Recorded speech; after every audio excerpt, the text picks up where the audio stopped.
Little black book, you know what time it is. Time it is. Time it is. Time it is. Time it is. Hey guys, and welcome to Little Black Book 91. I am here with Sabrina from Ready to Love. We're having a little sit down and talking about her journey through this latest season of Ready to Love. Yes, it was an explosive season with many twists and turns. And Sabrina, well, she was involved in quite a few of those twists and turns and curveballs as well. Sabrina, how you doing today? Hey, Kojo, I'm doing great. How are you? I'm doing smooth. Thank you. Doing smooth. You're looking good today as well, you know? Thank you. Thanks for having me. I'm excited. I'm excited to talk with Listen, you're not the only one that's excited. I'm excited too. You know, I've been waiting all season for this conversation. Ooh, yes. Yes. You were the blogger. I was like, I can't wait to talk to him. I know we're going to have a good discussion. Oh, we going to discuss. We're going to go there. We're going to go there. We're going to go there. We're going to go there. All right, I appreciate you, babe. All right, let's break the ice a little bit. You know what I mean? Let's break the ice a little bit. Okay, let's do it. I'm going to ask you a question. I've never asked anybody's question, so this is the first time I'm asking this question. Oh, I'm honored. What's the best chat up line you've heard from a gentleman so far? If the best chat up line, like the best icebreaker, I should say. What's the best icebreaker you've heard from a gentleman? I can't say that it's been a line. Honestly, it's more of just the vibe. Like, I don't think I have the lines don't really work on me, to be honest with you, because they're usually really corny. So long as if you're like polite gentleman, maybe you like, you know, if you approach me, honestly, if you approach me, that says a lot, because I feel like men can't even do that these days. So if you approach me, then I'm like, oh, okay, you actually had the audacity to approach me in front of my friends, pull me to the side, maybe buy me a drink. Like, you don't realize how like anomalous that is anymore. Like, for a man to actually approach you versus being like, come here, girl, come on. You know what I'm saying? So like, I don't have a hit on that. I don't really usually fall for that. It's kind of whack. It's kind of corny. Okay. Yeah. So when they say want to buy you a drink, what drink are you ordering? Usually anything with tequila. I'm a tequila girl all day. I love some Casamigos or champagne. You know what I'm saying? Like a French 75 is great too. So yeah. Champagne bottle or champagne glass? Like, yeah, like a champagne. Like, it's like, you know, champagne with a little bit of gin and like lemon and simple syrup on top. It's really cute. It's nice. It's refreshing. Okay. But you don't drink, so you just looking at me like, oh, you lush. Hey, listen, it just you know, they all sound the same to me. Do you know what I mean? I was like, you looking at me like, oh, you lush. I heard bubbles, and I was like, bubbles. I was like, only thing I know is carbonated water, baby. Okay. But do you drink the flavored carbonated water? No. Oh no, not even that. I don't even like carbonated water, to be honest. I like my water still. Oh wow! So none of that Spindrift, Waterloo, No. LaCroix, whatever they say it, or whatever. None of that. No, okay. I like it nice and peaceful. You okay, just like my women, peaceful. Okay, without trouble. You're the trouble, so you need the peace. Now, Sabrina, don't be trying to work on me now. Don't be trying to work on me. I'm trying to be professional. So you need the peace. Don't be trying to get me to trouble today. Okay. Okay. Question number two. You are on an island, and you know the water is blue. It's sparkling. It's clear. And the sun beating down on your gorgeous skin. And the palm trees are over you. But you're stranded on an island. The boat's broken. You're stranded. You look down and you look at your iPod and it's flashing at the 5% bar. Because, you know, iPod, you know, if it's iPhones and stuff like that, you know, as soon as it gets 5%, you lot usually out in a few minutes. So now you've got one last song you can play on your iPod.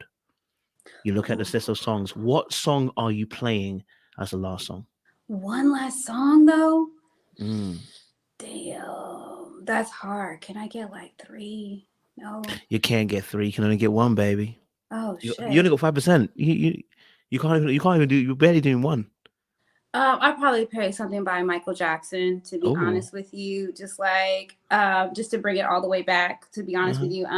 Probably like Remember the Time or something like that. Just to like, when we fell in love. Yeah, I'd probably do something like that, just to be like upbeat about it. So yeah, I'll probably write some MJ. Okay, some MJ. That's cool. I like that. MJ's cool. Yeah. But I would love to like hit at least one from each genre. Like, you know, I like. Baby, you ain't got the time. You're 5%. You can't. Okay. The moment you flick is when it dies. Do you know what I mean? There's no point. There's no point. You got to last it. Okay. Final question in our icebreakers. cereal or milk first? Say that one more time. Cereal or milk in the bowl first? Oh, cereal first. I don't understand the milk. How do you know how much milk you need before the cereal's in there? Like, I don't understand how people do that. Like, see, that's the thing. Y'all out here being serial killers. That's why you're used to saying what you're saying. Y'all out here drowning your cereal. Is this a British thing? Do y'all like it like soggy? It's not a British thing. It's y'all just like the it fact soggy? that no, why are you lot trying to drown your cereal? I don't understand that.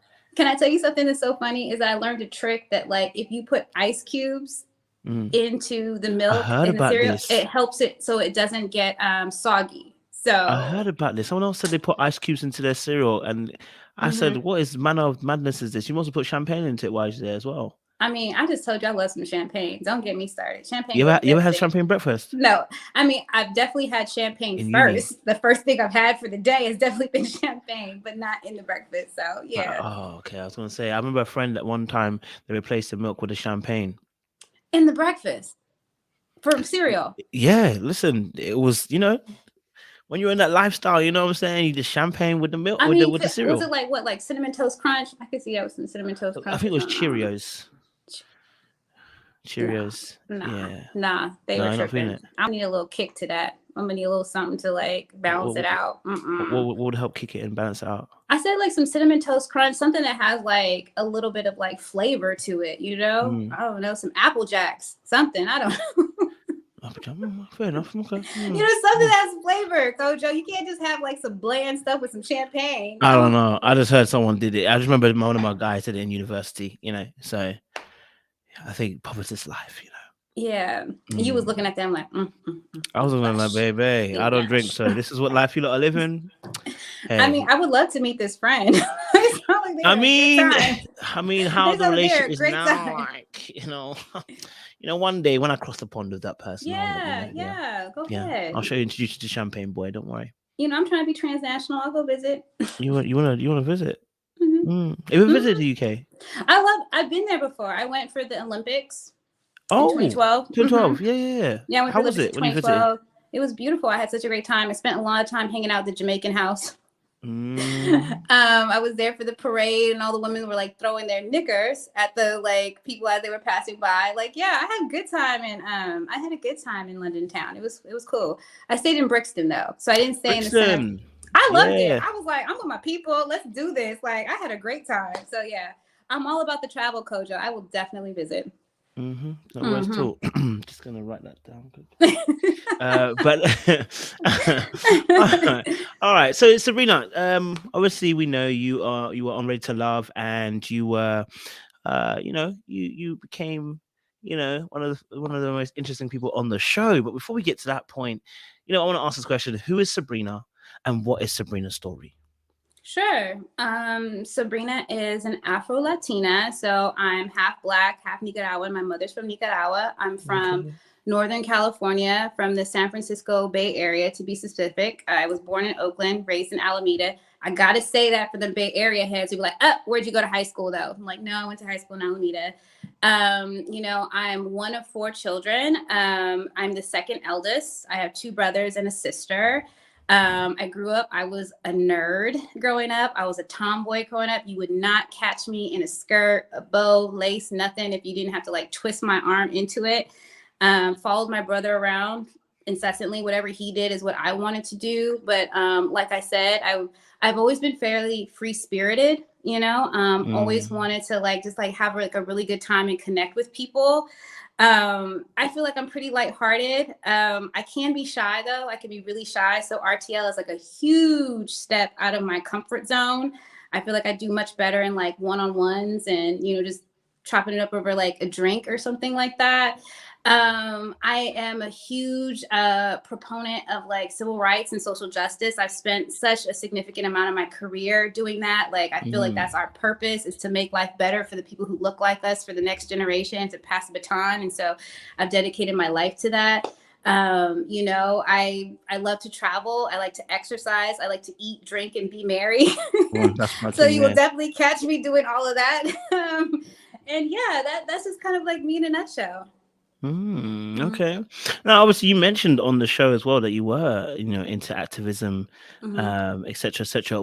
Is there a particular avenue of activism that you're actually involved in, or is it just all round general kind of activism? No, I'm glad you asked that. So I work in economic justice, right? So the focus on helping Black and brown communities build wealth, like actually build economic security. So I believe, especially within the United States, that like economic justice is like the underpinning of all civil rights or all civil injustices, right? Like when you look at how Black people were brought to the United States, the way that we have been exploited, it's always had like an economic backing, an economic motive behind it. And when you look at how we've been discriminated against, when you look about like the systemic inequities, it's always been about ensuring that we don't have equitable access to being, secure. We're always being reliant, we're always being deprived. And so I really do believe that economic justice is a civil right. It is the focal point of a lot of civil rights. And I think it actually underscores like other things like health inequities, criminal injustices. We're in a capitalist society, Kojo. You know what I'm saying? You got to pay to play. You know what I'm saying? The more money you have, the more influence you have, the more secure you are, right? And so it's not by accident that when you look at like Black and Latino households, like, we have like 1/10 of the wealth of a white household. Like that's not like, that's not by accident, that's actually by design. And so my work is very much specifically focused on like, how do we help Black and brown households build a nest egg, become more secure, and that's usually through some type of home ownership. That's usually step one, business acquisition, business development. That's usually step two, investments in different stocks and things like that, step three. But we've had generations of discrimination, generations of systemic racism. And so we're trying to make up for that. And the thing that people don't understand is like, when it comes to Black and brown people, they're like, oh, they want a handout. Oh, they want this, they want these subsidies. But when you look at the history of the United States, the way that the white middle class was built is that they were given subsidies. They were given handouts. You know what I'm saying? When you look at the GI bills and all that stuff, like Black people were deprived of those things for such a long time. Black people were deprived of like public housing for such a long time. Like, meanwhile, our white counterparts are like, they're like leaping ahead in terms of the wealth game, leaping ahead in terms of building that intergenerational wealth. And so my focus is really on like, okay, now that we have such a huge divide, like we need to make an intentional effort to ensure that like Black and brown people can actually like acquire assets. And it can't just be like, oh, give me a better loan, because a loan ain't going to do it. You know what I'm saying? It's not giving me some financial education, because let me tell you, Black and brown people can stretch a dollar like nobody else. You know what I'm saying? So it's really about like, you need to make direct investments in people and places. Like there needs to be some like down payment assistance, right? There needs to be more affordable housing built. Don't expect us to be buying this luxury, penthouse housing as our first place. Like that's not what we can actually buy. It's making sure that we actually get access to like people with capital. We're putting circles with people like that too. And so, and it's mainly holding institutions accountable. Like you have to change the way that you're operating to accommodate us, because we are the future. Like when you look at the future of the demographics of this country, the world really, because white people ain't really procreating like that. It's all Black and brown people. So like from an institutional perspective, when you're looking at companies and banks and stuff like that, it's in their best interest to want us to be more economically stable. They're going to make more money moving forward. So my specific job is working with financial institutions, working for corporations, and like getting them to make investments in different places. So we'll say, oh, you want to like invest however many millions because you felt bad about Black Lives Matter and you want to save face for your organization. Okay, let me make sure you do it in a meaningful way, and it should go to these places in this way. And so that's what my job is really about. So I do a lot of like corporate social responsibility. My organization definitely are the ones who like hold different institutions accountable, and they say, you're not doing enough, you need to invest more, you made this commitment, where is that commitment at, what do you have to show for it? So it's more like we kind of do watchdog work, we do responsibility work, we definitely are like driving more resources to the ground, and it's all around wealth building. And it's like once we have that as a community, I feel like the sky's the limit. I love how passionate you were about talking about your role. Honestly, I mean, it's a very important, and you know what you're talking about. The subject you're talking about is a very important piece, right? In terms of turning this boat around, right? In terms of us as a people being able to move forward and leave where we were previously, right? Where we've like you said, almost economical slavery, right? In the position we're in at the moment. Yeah. What gives you this passion then? So where's the passion coming from? I know I'm hearing you speak, I'm hearing you talk facts upon facts. The audience are also seeing it as well. I love that as well, by the way. And I wish Ready to Love was showing more of these kind of things, not just yourself, but across the board. What's putting the pepper up your step? Like what's causing, where's this passion coming from? That's what I want to know almost.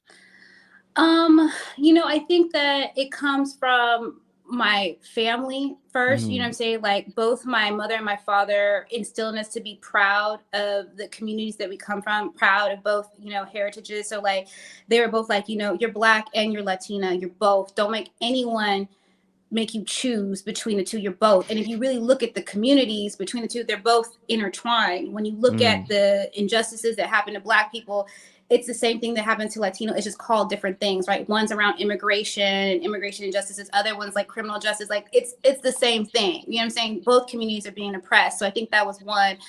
So it was like this. It was definitely instilled in me to be proud of where I come from, but also to acknowledge like the symmetry between the two and not to feel like I have to choose one community over the other.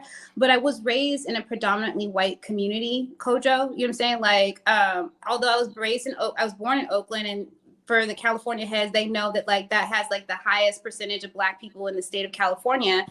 But I don't know about anymore. It may be decreasing because of gentrification. But at the point, like when I was growing up, it was like the highest, you know, percentage of Black people in California. And but we had moved to Alameda, which is this island in between San Francisco and Oakland.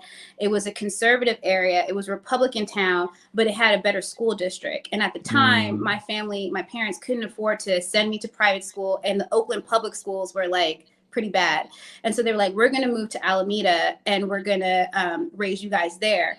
And so I was like the token Black girl in class, right? I was raised around mainly white kids, mainly Asian kids, you know, most of the other, you know, Black kids didn't have a 2-parent household like I had, you know what I mean? And so whenever I would go to communities with the people who looked like me, Kojo, their communities didn't look like the community I was being raised in. Do you see what I'm saying? Like the houses didn't look the same. The services didn't look the same. Their trash wasn't getting picked up. Their parks didn't look the same. Their schools didn't look the same. It was just like a blatant like difference. You know what I'm saying? It was like a very big difference. And I just hated that. I've always hated that. Like I hated the places with the people who looked like me didn't have access or weren't invested in the same way. It just like burned me up because, you know, it's just like, and you would meet people from there and they were like the most beautiful, warm, welcoming and happy people, right? These people were happy. They weren't there depressed and stuff like that. Like, yeah, they struggled, but like they were happy people. And I just ever since I was young, I just could not understand why why Black and brown communities just look so different. Why were they so disinvested in, you know? And it just really,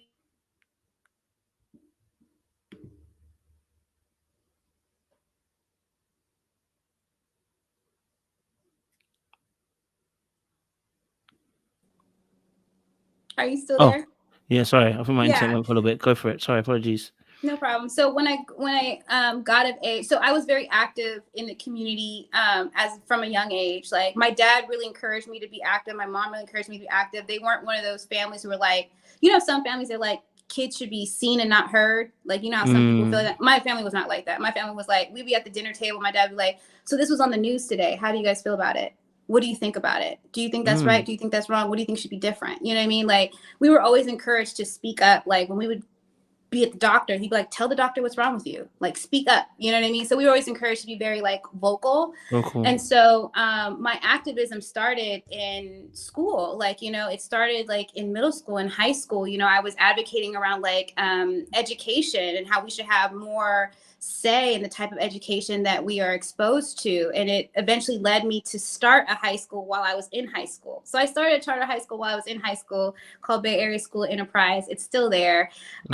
And that was just like my initial foray into like navigating like the political system, navigating the power system, and trying to advance like what I felt like was more equitable education policies.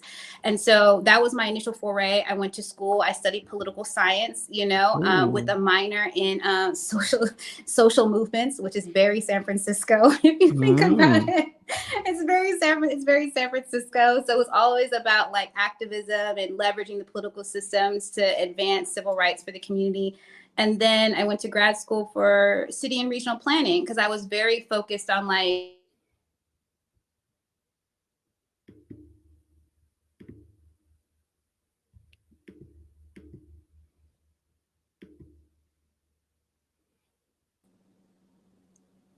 Are we back? Okay. Good. Yeah. You went so doing the city planning. You're talking about and so because I was always really interested in wanting communities to look beautiful, wanting Black and brown communities to look beautiful. It really burns me that once a community starts to look nice, all the Black people have to move out. Or all the Latino people, they can't afford to live there. It just burns my soul so much. And so I started studying city and regional planning and looking at like how can we leverage a variety of resources, private capital, public resources. How can we do this to make it so that it's better? And so that has been my passion since I've been young. Wow. Okay. So you've obviously been in activism for quite a long time, since you were quite young. Okay, let's go further back then. Maybe we can even pick up the story a little bit earlier on then. So before maybe the activism days, young girl Sabrina, what was your dream as a young girl? Like, some people want to be princesses, some people want to be firemen, whatever. What was your dream as a young girl? I always wanted to see the world. Like, I always knew there was like a big old world out there. Maybe it's because my mother wasn't from this country. You know what I mean? That like initially, or I just knew there was a big world. So I always wanted to like travel the world. But young Sabrina was like obsessed with animals, like obsessed with nature, obsessed with animals. Like you could hold up any type of animal on like an index card, and I'd be like, it's this with and I would like rattle off the facts around the animals. So like, I actually wanted to be a veterinarian. I wanted to be a veterinarian growing up. Yeah, because I was like, I loved animals so much. And I come from like a animal loving family. Like we had rabbits, cats, birds, dogs. Like my mom wouldn't let any reptiles in the house. Like I remember I wanted to bring like home the classroom snake, and she was like, no, you ain't bringing that snake home. She's like, you ain't bringing that snake home. So, but like, I wanted the frogs and the like, and the lizards. So she was like, no, you can't have that. So yeah, I loved being outside. I was a true tomboy, like Kojo. Like I was climbing trees, like every chance I could get. Like to punish me was to say you couldn't go outside. Like to punish me, like you have to stay inside. Like we had the beach. We grew up six blocks from the beach, and so we would go there and we would like, go on explore. We'd be adventurers and stuff like that. And we come back. I remember one time we caught a jellyfish and we brought it back. And my parents were like, what the hell are you doing bringing this jellyfish home? We're like, we're going to keep it. Or like one time we got duck eggs and they're like, why did you bring the duck eggs back? Like now the mom is never going to touch them again. Like just stuff like that. Like I was an explorer. I've always had wanderlust, even as a child.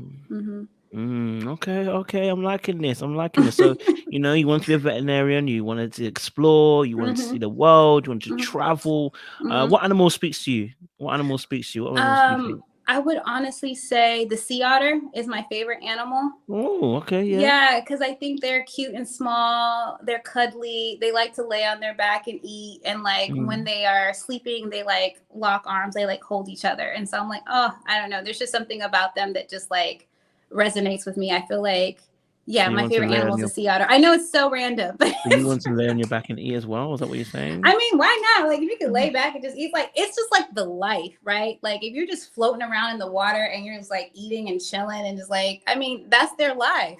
And they always like drift away from shore and then they kind of come back. And I feel like that's me. Like I'll always like travel out abroad. I'll have all these like crazy adventures, but then I always just kind of come back and I really like just love being at home too. So I'm a sea otter.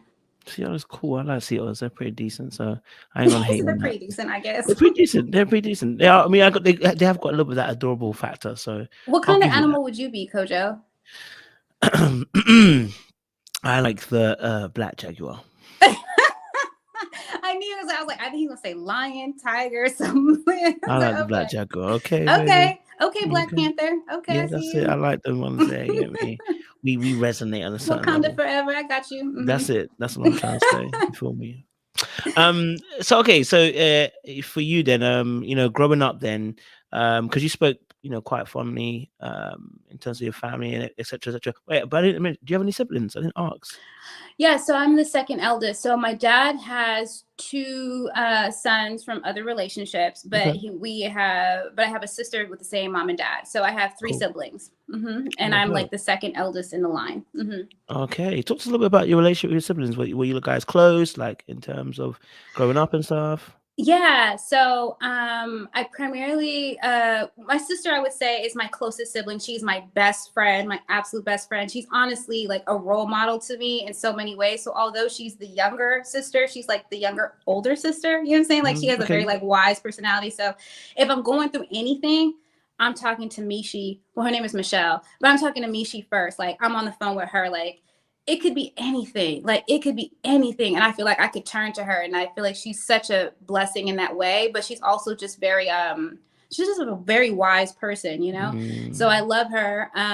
That's my closest sibling. My older brother, who's about 4 years older than me, I grew up following him around. Like he was my older sibling. I wanted to do whatever he did, which probably is the reason why I was such a tomboy. You know, he definitely, we all went to the same schools and stuff growing up. So like the teachers knew us. They were like, oh, you're the Terry, you're the next Terry kid in line, you know, so they knew who we were and stuff like that. So I kind of looked to him in a lot of ways when it came to like my adolescence and just doing things, you know? So it's my older brother, it's me, my sister, and then my younger brother. I would say that my younger brother and I have like probably like the largest age difference. So we're about 8 years. So I grew up just babying him. He was the baby brother, you know what I'm saying? But like I kind of left the house and stuff like that a little bit earlier on. So our dynamic is very much like, you're the baby brother. Like, what are you talking about? Like, get over here. Like, I'm just gonna like, so I like, it's more of like a babying situation. So I'm close to all of them. I love them all, but I'm by far way more closer to my sister, just because I think we were raised in the same household. My brothers have different mothers, and so they would come for extended stays. They would come for weeks. They would come for weekends. They would spend holidays with us and things like that. So we're definitely all like close, but I'm the closest to my sister. I love that. I love that. I mean, and obviously then growing up in that environment with your sister as well, like, usually siblings have their little fights and stuff as well. They borrow each other's clothes, and that kind of stuff. Like, tell us a bit more about your relationship with your sister, because I know you spoke quite fondly of her as well. How you know, Kojo? How you know that? So yeah, I would say that I appreciate my sister so much now, but growing up, I thought she was so annoying. I thought she was just the most annoying little sister in the world. You know what I'm saying? Like, I was following around my older brother for a long time, and she was following us around. And she was like the one that would kind of whine and slow us down and do all that. And like, I'm not gonna lie, we took pleasure in kind of torturing her here and there. Like whatever she was scared of, we were gonna like, put it in front of her face and make her even more like. It was definitely a lot of that. It was definitely like older siblings, like kind of like ganging up on the little siblings kind of thing. She was also the one who's like, I'm gonna tell. You know what I'm saying? So when we were really younger, it was kind of like, oh, Michelle's coming, or Michelle's. It was like definitely like a lot of that. As we got more into like our adolescent and like a little bit older, I stopped growing. And so is she. And so her and I are like literally like the same size, to be honest with you. And it's been like that since we've been like in middle school, right? Like it's been like that since like high school. It's like we stopped growing very early in life. And so she could fit all my clothes, Kojo. Like she could fit everything very early. So we definitely had like heated arguments, heated debates over, you wore this, you shouldn't have touched my stuff, how dare you wear it, I wanted to wear it today, you know what I mean? But like nothing was off limits because everything fit each other. And so instead of looking at it as we have double the wardrobe, it was very like terrible.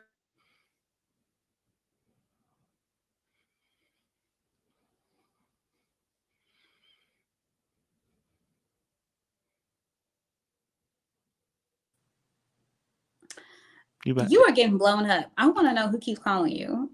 It's not. No one's calling me. If someone's calling you, someone is calling you. Someone is blowing up your phone right now. They trying to talk to you. No, it's not me. Okay. I think it might be on your end, baby. Nah, I put do not disturb. Baby, it's not me. It's not me. I promise you. Just so y'all know, he getting blown up out here. Okay. No, so there was definitely like World War II in our house over clothes, over stuff like that. It was not pretty. You know what I mean? Like definitely a lot of arguments and stuff like that. My sister and I really didn't like fight physically like that. My parents wouldn't allow any of that shit, to be honest. We could barely really like argue and yell at each other. We had to do that when they weren't around. Like our parents were very big on like, you gonna hate us, but you gonna love each other. And they were like that with all of the siblings. And so they didn't allow us to like be mean to each other and stuff like that. We had to kind of do it a little bit more covert. But yeah, there was definitely some battles over the clothing. And the shit that would really piss me off is that she would give my clothes to her friends to wear.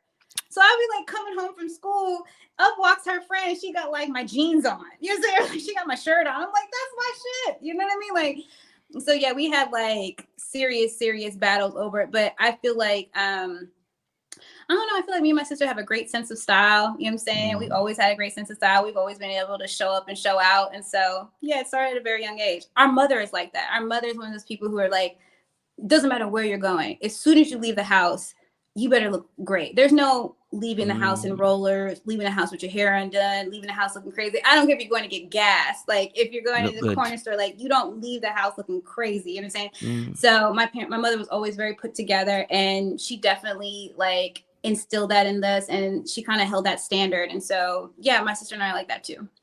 How did that impact you, having to always, when I was really young, I hated it because I was a tomboy. Like I remember she always make me wear all this frilly shit for picture day, and I'd be like, fuck, man, like all the bows. And my mother's Latina, so it'd be like lace and bows and this and that, like, you know what I'm saying, like it'd be over the top, you know what I'm saying. And I was like, oh my God. I remember one time I didn't tell her it was picture day, and I wore like a vest, and like like I was trying to do my own thing, my own little swag. It was the 80s.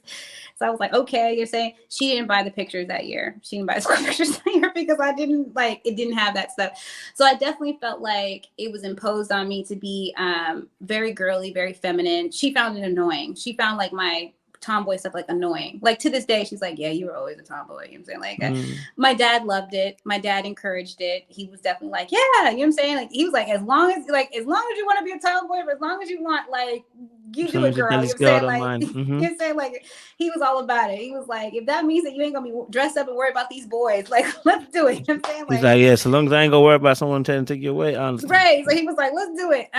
So I definitely felt the pressure a little bit from my mom to dress up. As I got older and I hit puberty and stuff like that, it like changed where like my father became kind of like the op, right? Where he was like, no, my parents were, my dad was extremely strict.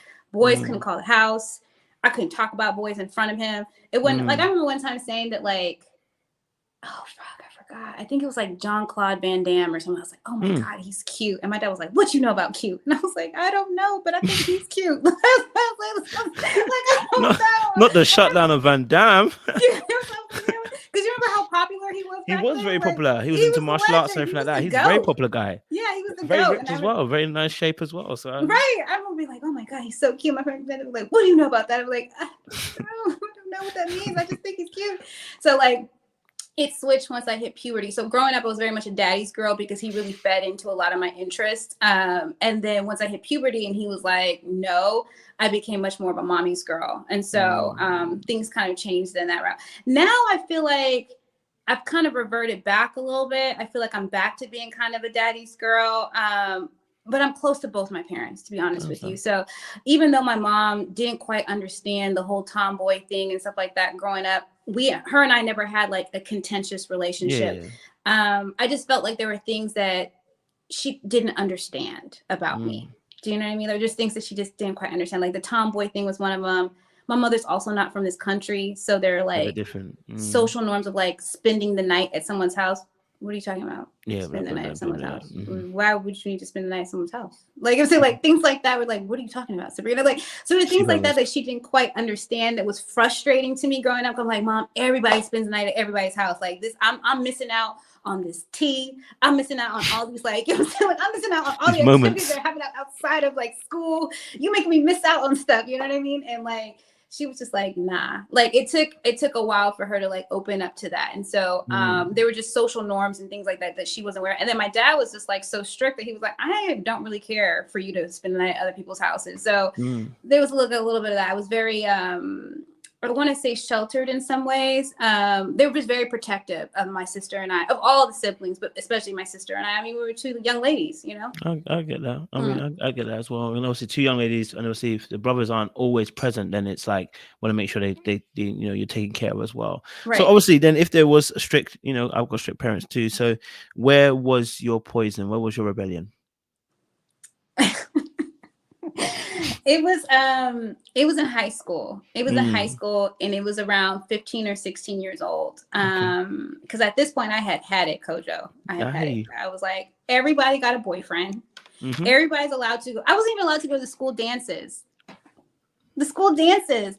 But I was like, why would I send you to go, you know, bump and grind on some boy at school? He's like, no, you can't go to that.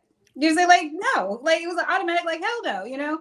So everyone had boyfriends. Everyone was able to go to school dances. Everyone was able to kick it after school. After school, if I didn't have soccer practice or like something like that, I played soccer growing up. If I didn't have soccer practice, I was a midfielder and a forward, for those who want to know.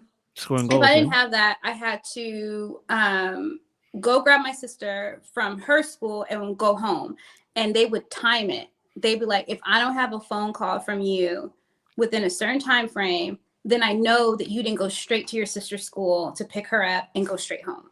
Right. So that was like the level of like, you know, like they would be waiting on the call.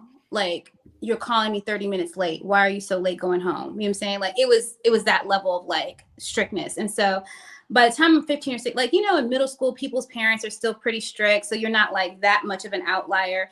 You know, by the time you're in high school and you're like in sophomore or junior year of high school and you're talking about, hey, no, you can't call my house, or like, hey, no, I can't do anything after school. They're like, well, damn, like, you know what I'm saying? Like, you're just being overlooked. You're not even being invited to stuff anymore. You know what I mean? Like, it's just like, you're completely left out. And I felt so left out. And I have FOMO. I've always had FOMO. Like, that's a problem that I have. And so I had FOMO, man. I was like, man, this shit is not going to happen anymore. So I remember I started like, sneaking around, Kojo. What's FOMO? Oh, fear of missing out. Oh, okay, cool. Fear of missing out. So you started sneaking out like we all do. Yep. Go on.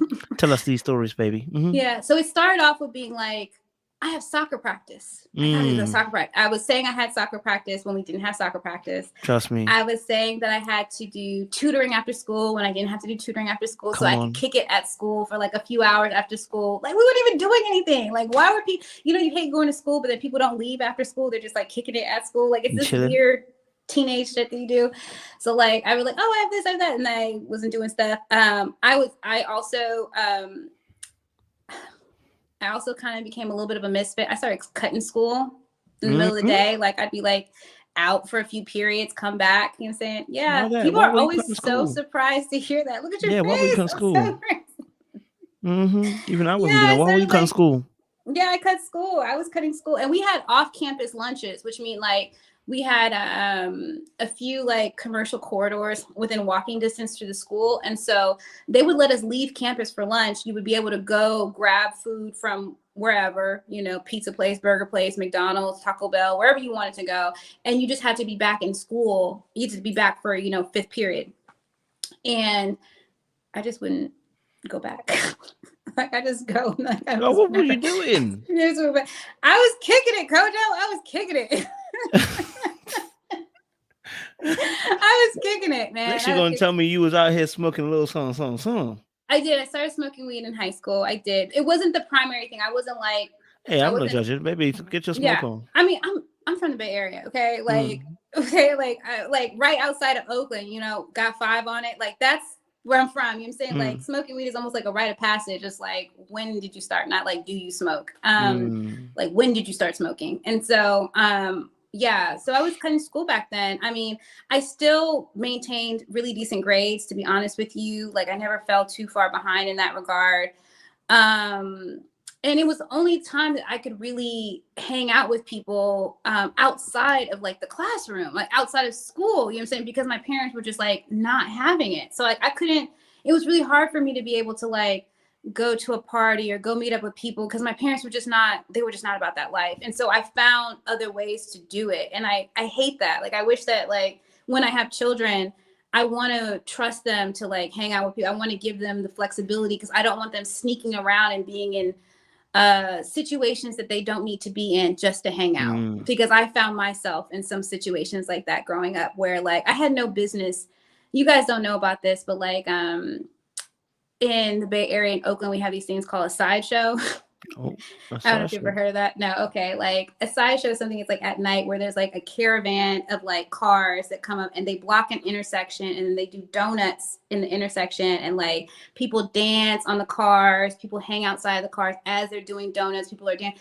That's, like, where the whole Ghost Ride the Whip came from. Like, all of that happened, like, in my, like, that was all going down when I was, like, in high school, you know what I'm saying? And so, like, I had a girlfriend, Nicole, who I love to this day. We're still good friends. And her mom was Jehovah's Witness and equally strict. And so we would lie and be like, oh, I'm at her house for the night. And since her mom was equally strict, my parents felt like a little bit more comfortable letting me go over there. Yeah. And so we would be like, oh, I'm at your house for the night. And she would, like, and they'd be like, okay. She'd be like, you're at your house for the night, right? And then we would just, like, be out. You know what I'm saying? Like, doing types that we shouldn't be doing. And so, yeah, like, I feel like if my parents allowed me to, like, interact with others and be more social in more supervised settings, then maybe I wouldn't have been so sneaky and would have, you know. But yeah, man, when I was younger, if I had an opportunity to sneak out, man, I was doing it. I was out. I'm with you on that. You know, I can't even lie to you. I was a sneaky person too. I snuck out a lot of times too, because, you know, parental controls. Sometimes you got to wrestle for your freedom. Do you know what I mean? Sometimes you got to wrestle for. You gotta take it. I've always been a freedom fighter, Kojo. This is what I'm trying to say. And funny enough, that's why I identify with you, because I also, well, I mean, my activism is more around church and stuff, and false preaching and stuff like that. Yeah. So that same thing is why when you're saying what you're saying, I totally get it. I'm gonna be honest with you, I despise when people are, you know, trying to control others. I can't stand it when people, especially those in authority, who try to rob people blind. You know what I mean? I something about it just makes me get righteous anger. You know what I mean? I know exactly how you feel. I know exactly. You feel compelled to do something about it. Yes. And, like, you and I, like, I you know, I don't know too much about your background, but I feel like, you know, we have a certain level of privilege, right? Like, we've been educated, we have these things. You say, like, I feel like it's almost like it's our responsibility to leverage that privilege to help people who don't have those same privileges. You know what I'm saying? Who don't have the opportunity to speak up and speak out and don't have the same network and resources. So I've always felt that level of responsibility. Yeah. Love that. So I mean, obviously, like you said, you were going through high school. You know, you did a little bit of sneaking up, did a little bit of cheekiness in those scrapes, just a little bit. And so after, obviously, high school, you know, tell us a bit more about the education and kind of climbing there. What was the next step for you then?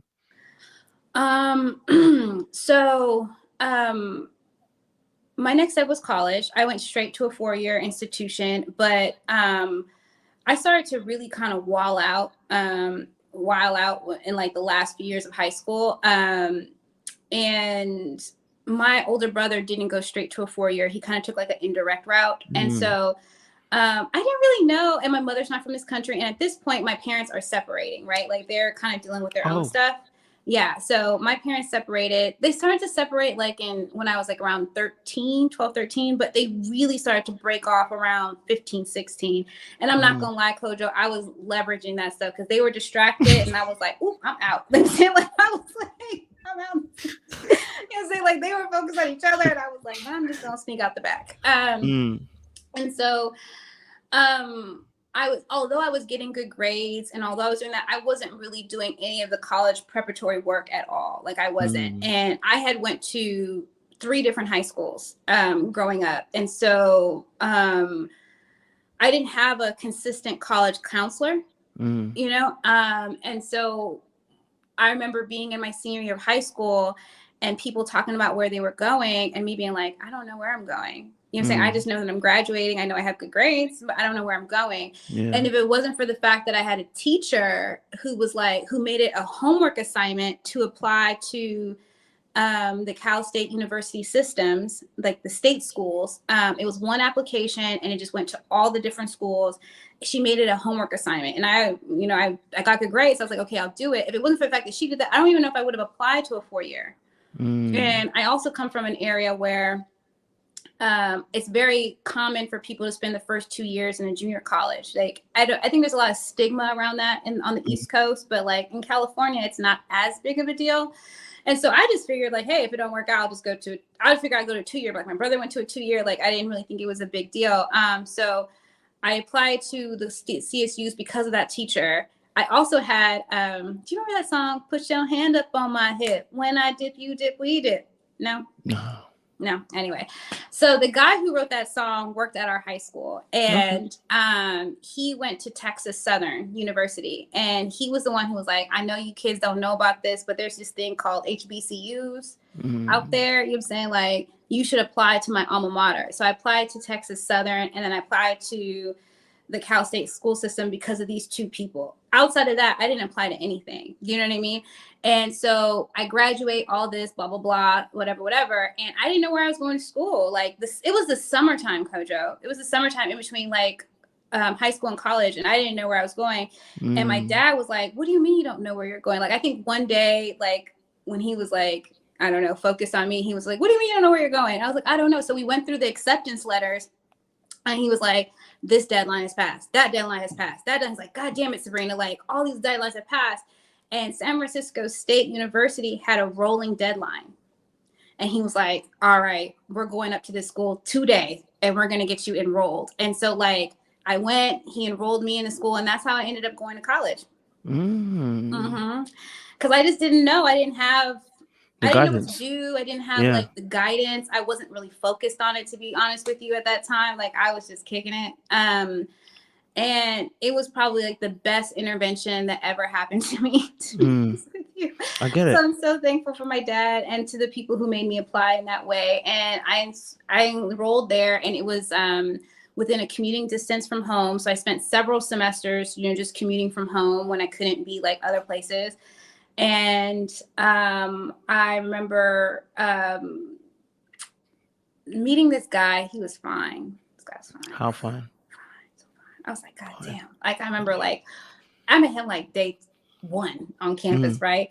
And I remember he went by Brother Mo. And I was like, and I remember seeing him, and I was with some girl that I had met day 1 too. And we decided to wander around campus together. And I remember we were exploring the student union. I saw him, and we were both like, and he passed us. I remember we were both like, oh, fuck, that man was fine as fuck, right? Like, damn. Like, and we started giggling. And then he turned around, and he was like, hey, young sisters, blah, blah, blah. Like, you should join the BSU. And we were like, okay. Because, like, we just thought he was so fun. We're like, we'll join the BSU. Like, Hey, a fine brother will do that to you, man. So bad. I was just like, I'll join whatever you want. Okay. Like, I was saying, like, he was just so fine. I'll never forget that. And so we came. He was like, BSU meets in this room right here on certain days a week. Like, come by. And so I came by, and I remember I met like a lot of, like, I met kind of like my people for school. And I remember some of the older Black students were like, oh, so what classes are you taking? And I'm like, oh, I signed up for this class. I signed up for that class. Like, these classes sound fun. And they were like, no. Like, they went through my transcript. They went through and they're like, you need to sign up for these classes to make sure you actually like graduate on time. You know what I'm saying? Like, drop that class, take this class. Don't take that class, take that class. Like, you know what I'm saying? Like, it was definitely like a community there. And they were like, and they were pretty much like, you're a young Black student. They're not worried about you at this school. Like, we got to make sure that you know what is required, like what's going to actually get you there. And it's true. Like, they had orientation, but it's a state school. Like, the volume of students who are coming in, they can't give each individual student like the attention that they deserve. Right. And so if it wasn't for some of the upperclassmen in the BSU who were like, no, girl, like, drop that class, take this class, I don't even know if I would have like graduated on time. Do you know what I mean? Like, there have definitely been moments in my life where I feel like the ancestors, the universe, God has definitely like intervened to make sure that like I've been able to advance. And I feel like that was one of those moments too, where like I met this random guy God made sure that he was fine, so I paid attention, and he like, and he introduced me to like this network of people who were really trying to make sure that like the incoming Black students were doing okay and that they would be like set up for success. And so I was very involved in the BSU, you know, throughout school. I chose political science as my major just because I found it so fascinating. And then while I was in school is when I started to visit the East Coast. I had a friend who did an internship on Capitol Hill. I came to meet her. I came to visit her because like I told you, I was always about seeing the world. So I was like, yeah, I'll visit you. And I got here and I was like, whoa, this place is so different. Like in California, like Black people are like a minority among all the minorities. Like we're such a small part of the population, but like here, the Black community is thriving. There's not only so many of us, but there's so many like prime examples of Black excellence, like in every sector. And so like being a Black girl from Cali, I was like, oh my God, this is amazing. Like seeing role models. There's so many bosses out here. I was like completely taken back, and there's all these beautiful Black men in suits. Whew. Like you say, like this is great. And I remember being like, oh my God, I got to apply. And so like I ended up applying to do an internship on Capitol Hill, and I got it. And that really changed the trajectory for me in a lot of ways, because I felt like there was definitely like a standard or there was like definitely a standard that they have here, I think, among Black professionals, among people growing, and like, you don't want to, you know, like you running with the horse or you running with the pack, like you got to keep up. Like you're saying, like, there's just so many examples here that like you aspire to, like, you know, you aspire to that. And so because of that, it opened up my world so much that I was like, yeah, I want to leave California. I want to leave. So after I graduated from school, I moved straight, like literally like the next day, the next day I was on a flight to the East Coast, because I was born and raised in the Bay Area. I went to school in the Bay Area. At this point, I'm like 21, about to be 22, and I was like, I am out. I have spent way too much time on the East Coast. Here.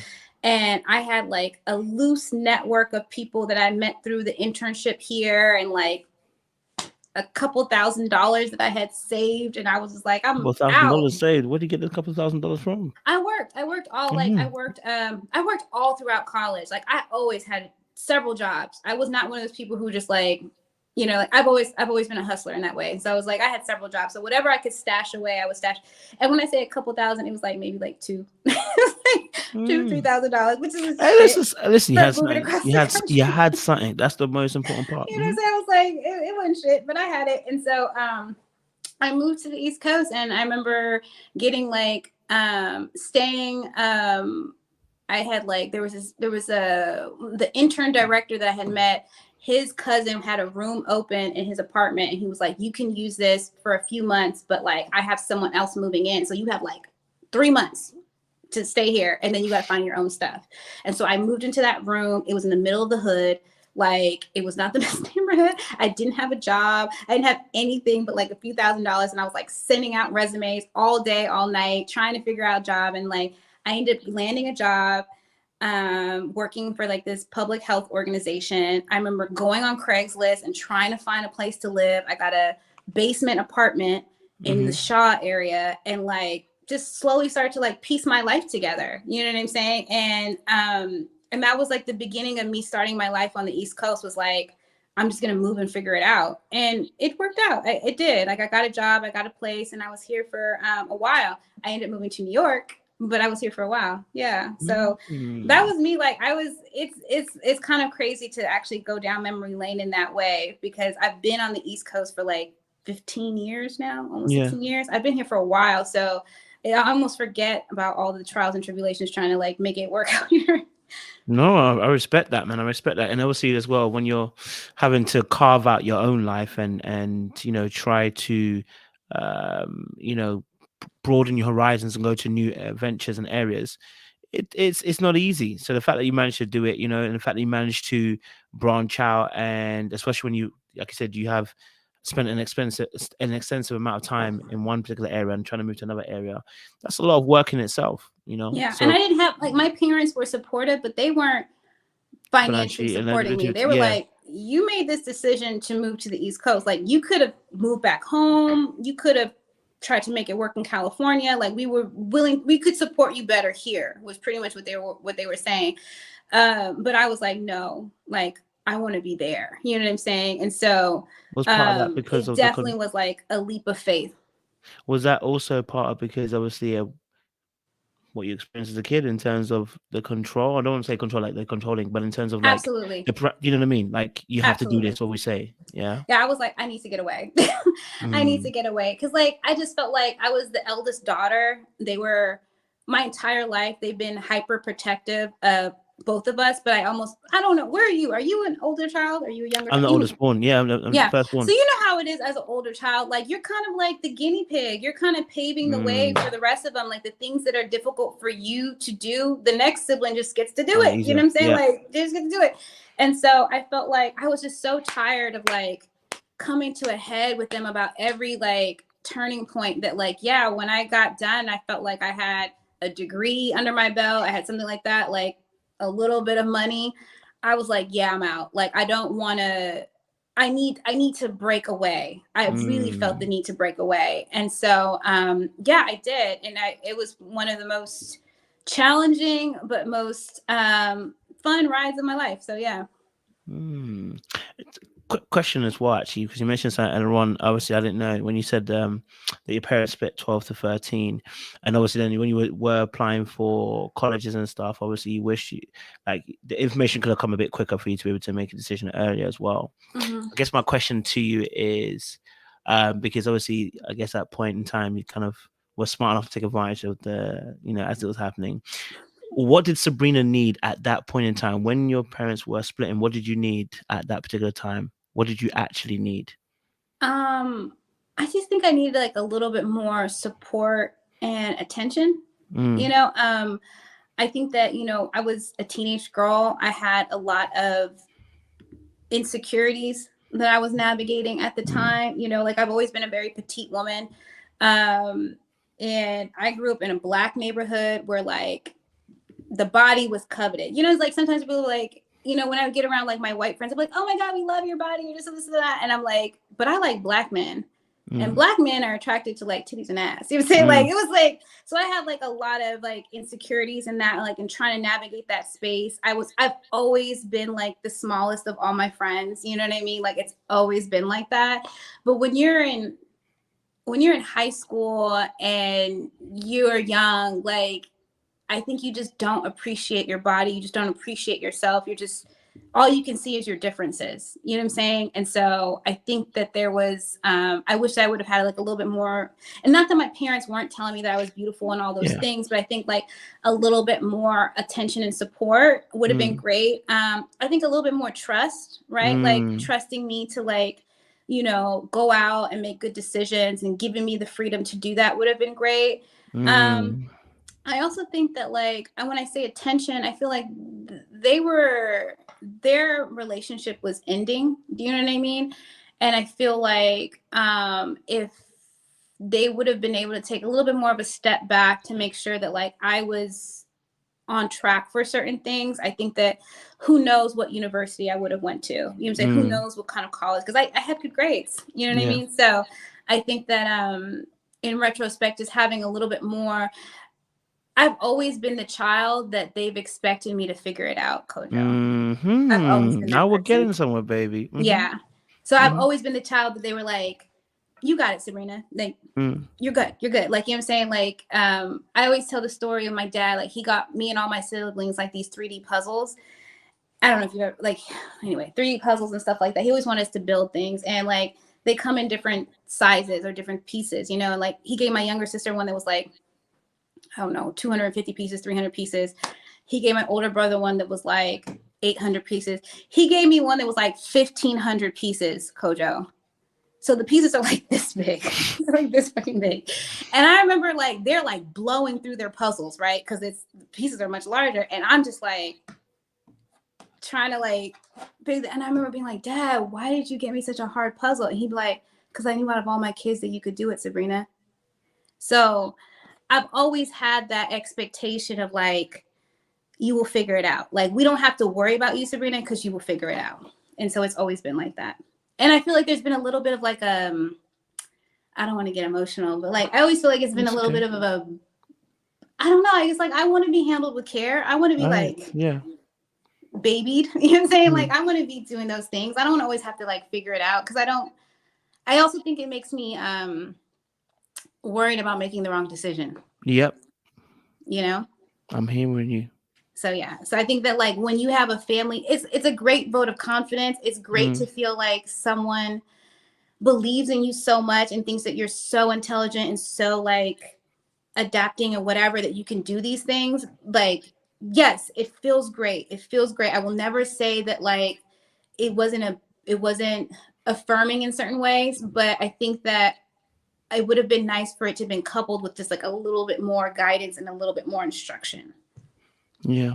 You know what? And at this conjunction as well, I'd love to share, you know, because I think you've kind of shared your heart in this. So I want to also match you on that as well. You know, because I asked that question because I think I could see the similarities between myself and yourself, right?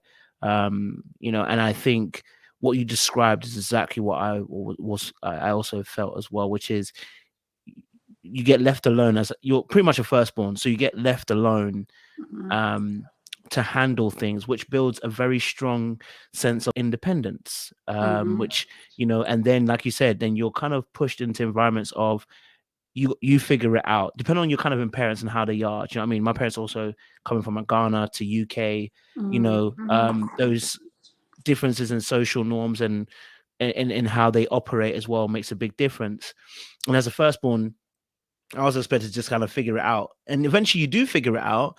But by then you also build up a very strong tolerance for independence, which coupled with very strict parents becomes a very like precarious position to be in, because now you're like, well, you've taught me to be independent, but then you're trying to control what I'm trying to do.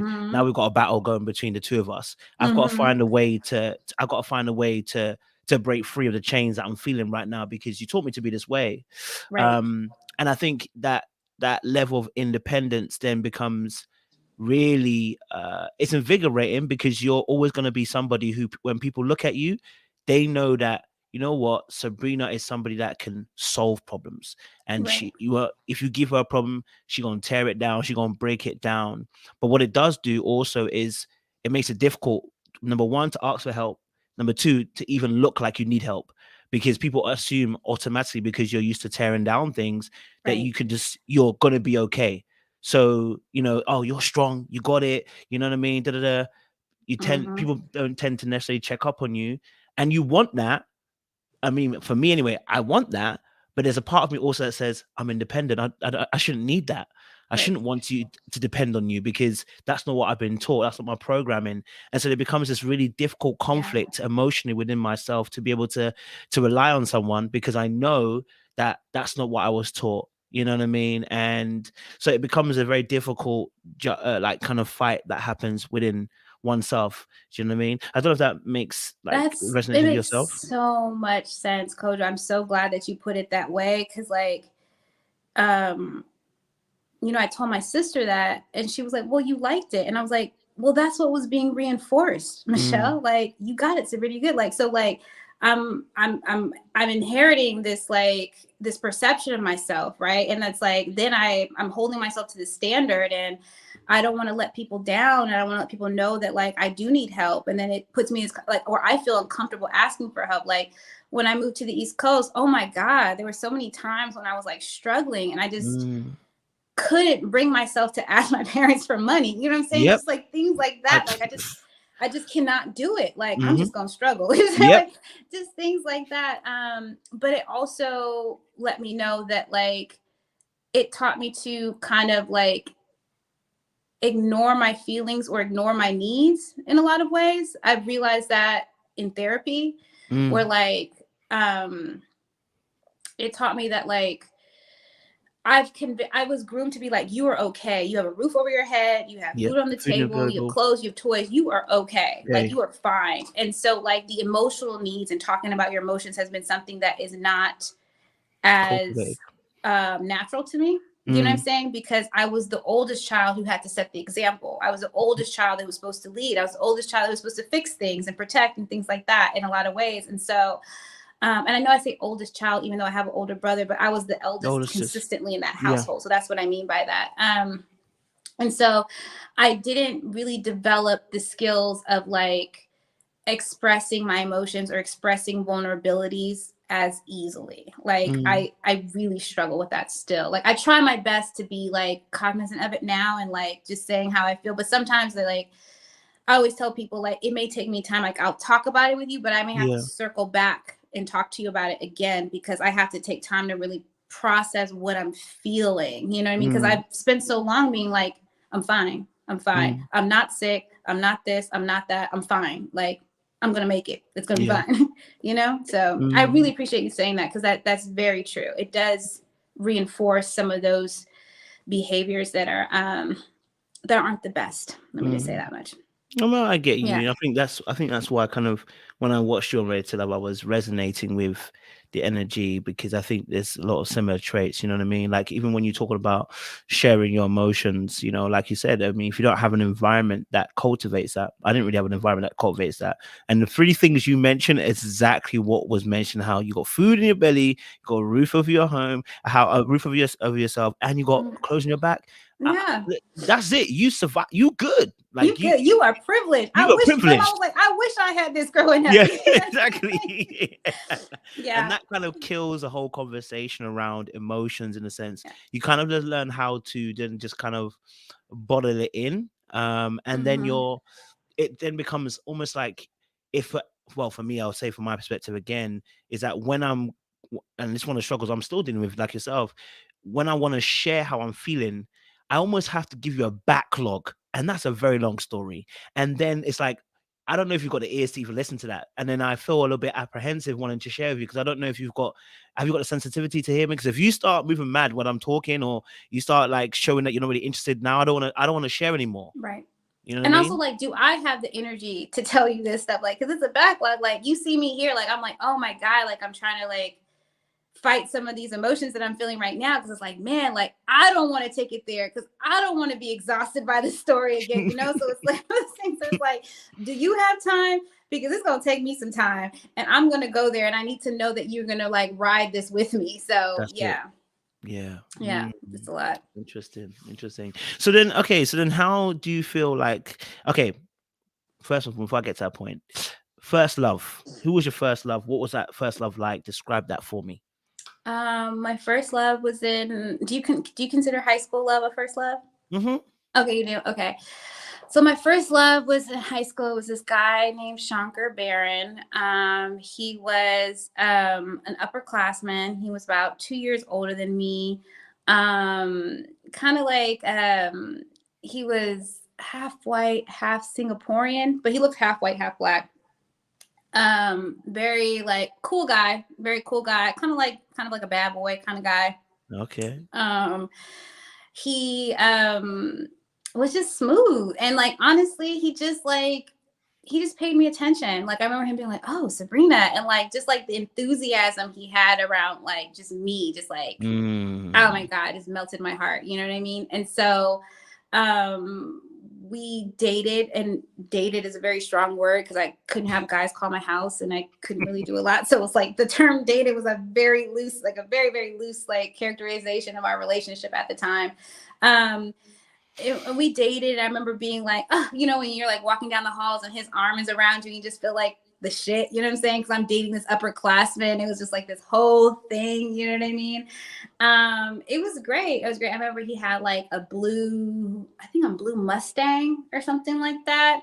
Like I'm talking about like quintessential bad boy, like Mustang. He had like the cornrows back and stuff like that, like back when like Lucas cornrows. Like back and stuff like that. He was like cool with all the guys and stuff like that. He wasn't particularly like, he wasn't really athletic. Like I said, he was more of a bad boy.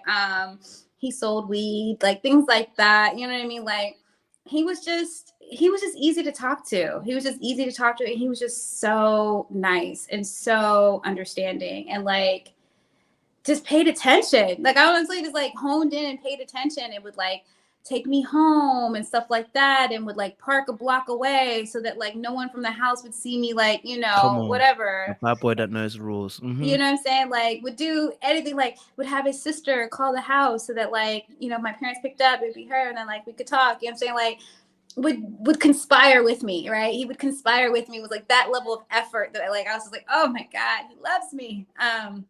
My sister hated him. She always hated him. Just hated him.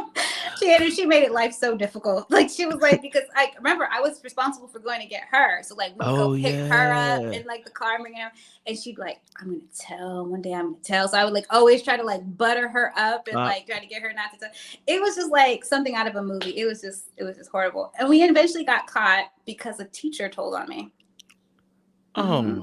A snitch in the school? Right. I was like, why are you worried about me? You got other students. Why are you worried about me? Yeah. Little old me? Yeah, but she didn't approve of the pairing. She didn't approve of the matchup.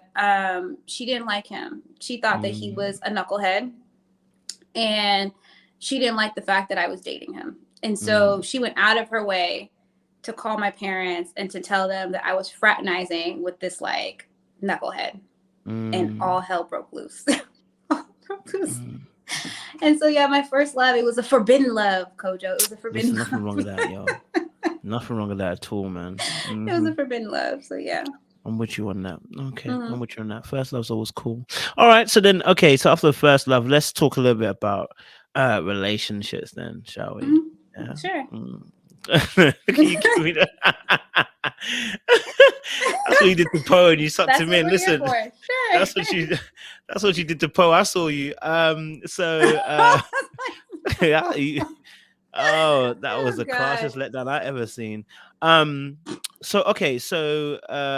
Relationships then. So yeah, you know, after the first love and that, you know, how was relationships for you then? How did it go for you? What did you experience? You know, I'm kind of like a serial monogamist. I'm not gonna lie. Like, I've never been I've never dated a lot of guys at once. Like, you know how women have like a bench and they're like, I've always had guys interested in me, but I tend to like focus in on the one that I feel like I have like the best connection with. And so after the high school boyfriend who just went down in a blaze of like glory, was bad, like parents talking to each other, like no. After that, I remember like I was single for a while. You know, I dated a few guys. It wasn't really like and like I said, dated is a strong word. Got to college, had much more freedom, had a car at this point, was able to kind of like do what I wanted to do. And I dated a few guys and stuff like that. But then I ended up meeting a funny guy. I met like a funny guy. So I went from a bad boy to a funny guy. And that was like my college sweetheart. And we dated for the majority of college. The problem is that he was a little bit too much of a joker, too much of like, you know, he didn't really have as much direction in his life. And so like I found myself like kind of, you know, progressing, and he wasn't. You know what I'm saying? Like I told you, like I did this internship on Capitol Hill. I was getting great grades, all these things, blah, blah, blah. And like he just wasn't progressing. Like he didn't know what he wanted to do. He didn't know what the next steps were. And so our lives started to kind of like just apart. You know, and so we ended up separating, and then dated a few guys again, you know what I mean? And then I would say it was when I was in DC that I met this guy that I would feel like is probably one of the second, like, you know, you have like these great loves. He was probably like a second great love of my life, you know what I mean? Fell head over heels in love with him. Like you couldn't tell me I wasn't going to marry him. Like I just knew it, you know. I met him outside of like Senator Obama's office at the time. This is how far back it was. And Senator Obama's office, and I remember just being like, oh my God. And we had like the best date. And it was like this huge, just like a summer affair, like a summer fling where we just couldn't let each other go. And we ended up dating long distance. I had went back to California to graduate. And then he was part of like one of the people who really pushed me to like move to the East Coast, but I was moving to DC. I wasn't moving to New York where he was. And yeah, like we dated for like 2 years, and I thought I was going to marry him. I really did. I thought I was going to marry him. That didn't work out, obviously.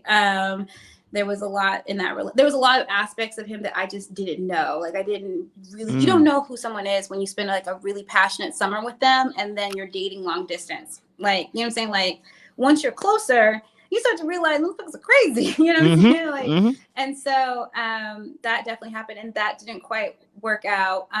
Then I was single for like about a few years, and I ended up meeting my ex-husband. And I got, so at this point, this is like, so I should say the guy that I met at Center, we were like engaged. That was my first fiance. And that was like 22. I was 22, 23 at the time. Quite young. Yeah, I was young. And then I was like single for like about almost 2 years. And then I met my ex-husband and we got engaged really quickly. And that was like at 25, almost 26. When you say really quickly, what does that mean? What? When you say really quickly, you were engaged really quickly, what does that mean? Like we started dating and then like 14 months later we were engaged. Do you think that's quick? Did it feel quick? I think in retrospect, I don't know. Like you don't meet, I don't know. For me, I guess it was, at the time it felt right. So I don't know. But like, yeah, within 14 months at 25 years old to be like getting engaged, I don't know. I am a hopeful romantic. So all this stuff is just because like I believe in love so much. I believe like it doesn't matter the circumstances. Like you could find love in the most like random situations. I truly believe that. And so I think sometimes that can work to my advantage. And then sometimes I think I have rose colored glasses on. So we got engaged 14 months later. I was married by 27 3 months before my 28th birthday. You know, I was with him for 7 years. So yeah. And then we divorced last year in May. Yeah. I'm going to ask you a question I asked everybody who unfortunately has gone through a divorce, which is, looking back now, did you know on day one that it wouldn't work out? I had reservations. But I was hopeful. And I'm very understanding, and I'm also a Virgo. So, and a Virgo, we think we can fix anything. So like, we can make anything work. We just need to do X, Y, and Z and hack this and do this algorithm and blah, blah, blah. We can make it work. So, I definitely had some reservations going into it just because we were so different. We've always been very different people, but, that's also the thing that I loved about him. So it was like, my grandmother always told me that. She always tells me that. She's like, Sabrina, the thing that you love about the person is the thing that you end up hating about him. It's the other side of that coin, you know? And so the things that I loved about him, I felt like were also the things that really like gave me pause. But I loved him so much that I was like, if there's anybody that like I would roll the dice with, it would be him. And so, yeah. Okay. Yeah. Okay. Indulge me a little bit. So when you were having these reservations, why push through? For you, what were the factors that enabled you to push through with that decision? What were the factors that helped me push it? His level of certainty. You know, he was so sure. He was like, no, you don't understand. Like, this is it, Sabrina. And I was just like, really? Because it feels really good and it feels right. But like, there's these other things. He was like, no, like in the larger scheme of things, like this is the life we're going to have. Like, this is the life we're going to live. Like, you know what I'm saying? Like he had it all figured out in a lot of ways. And we got along really well. We were very different people, but like I said, like it was the banter. It was the friction. It was the drama. It was the love. It was the passion that like, I fall for, right? There was all these elements of it, but you know, the other side of passion, you know, is that drama, is that friction. And so, I felt like the good really outweighed the bad, and I loved him and I could see a future with him, and I could see, a life together. And I liked what that life looked like. I liked, you know, what we were aiming to build together. I liked the way he made me feel. You know what I'm saying? He made me feel like no matter what, he would take care of me. No matter what, he would be there for me. And as you know, like as someone who feels like they have to be like there for themselves or like be the strong person, to have someone be like, no, I'm gonna take care of you, girl, and this is what it's gonna be like, it just melted me, you know. So yeah, I think that there was just so many positive things about him, so many things that we had in common, although I feel like the route to that, he's very traditional man, you know what I'm saying, in a lot of ways, which I appreciate, because my dad's very traditional in a lot of ways, but like I'm not that traditional, you know what I mean? So sometimes we would like bump heads in that regard. But yeah, like I just felt like he made me feel like so secure and so loved, and he was so sure about everything that we would be able to do together and the life that we would have. And I wanted it. I wanted it with him. So his security made you feel secure in the decision. Yeah, and you gotta remember, like, I'm 25 at this point, you know, like I'm fresh out of grad school. I have like a job, but I'm not really like making a lot of money. You know, I think I was also in a stage of my life where I was also trying to figure out direction. You know, I didn't know what the hell I was doing. I was kind of like working as a community planner and making like $40,000 a year. You know what I'm saying? Like I was struggling, you know? And so to have this man who was like a rising star in his field to say, like, you know, for us to have like this like whirlwind romance, and for him to be so sure about me, I was just like, wow, okay. You know what I'm saying? Like, he checked a lot of the boxes that I felt like you're supposed to want in a husband. He checked a lot of those, and it felt good. I appreciate you sharing that. What for you then? What for you went wrong?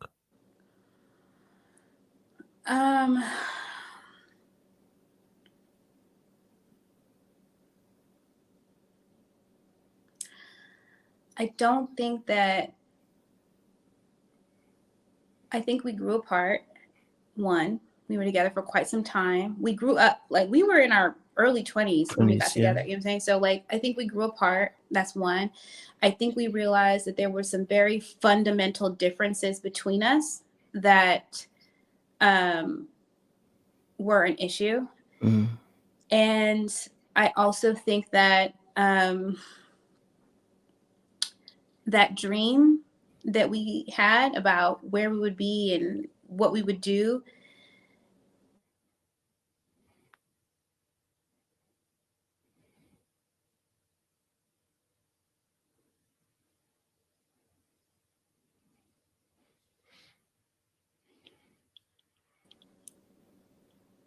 You back?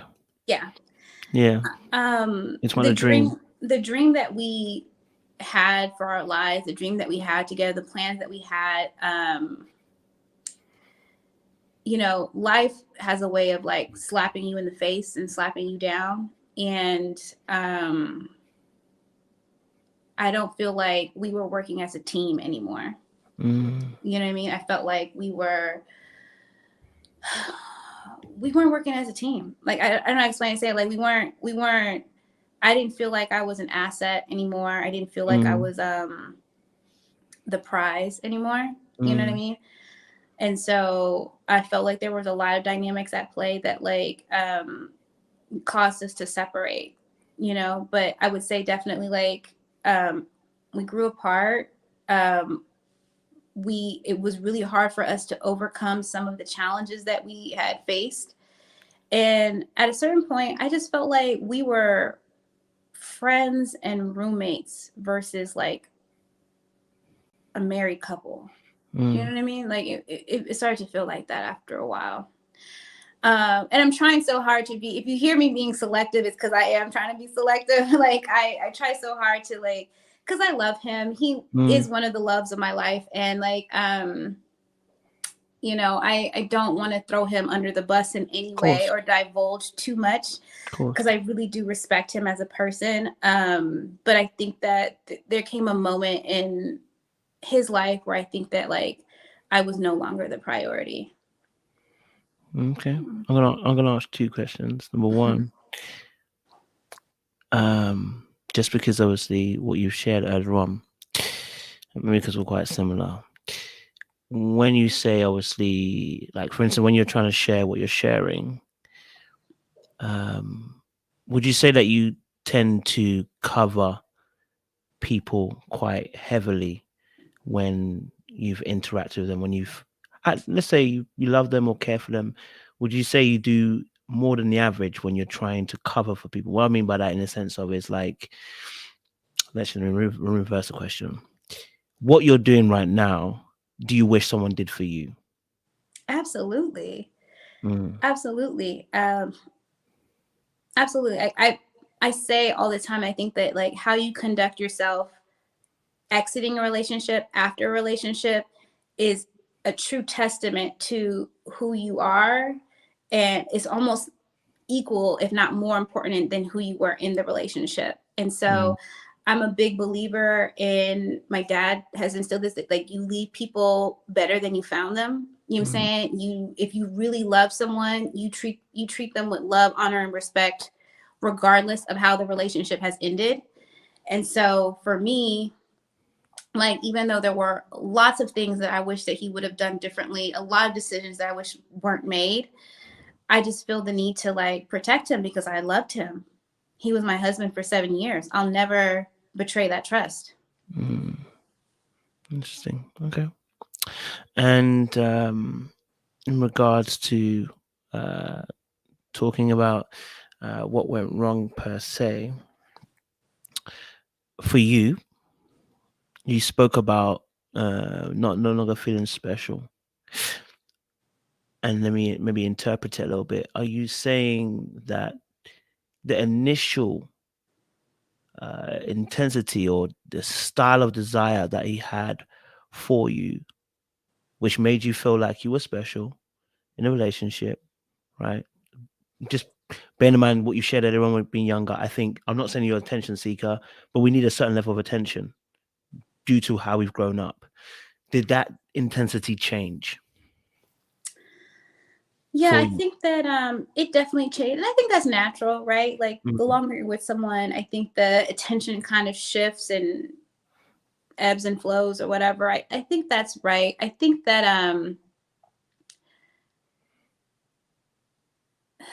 I hate to say this, but like I think we fell in love with the potential of each other in a way. There we go. Do you know what I mean? Like, yeah. And then as you experience life together, you know, and things are challenging and stuff like that, and you realize that like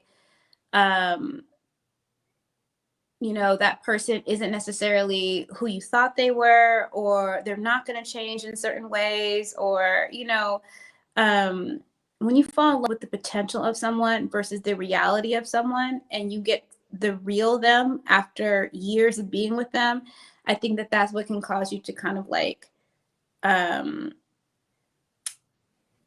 grow distant. You know what I mean? And I think that that happened on both ends. I don't want to just put that on him. I think it happened on both. And I think we grew in love. I think we fell in love with the potential of each other and what we thought that that would mean for our lives and the lives that we could build together. But you can't fall in love with potential.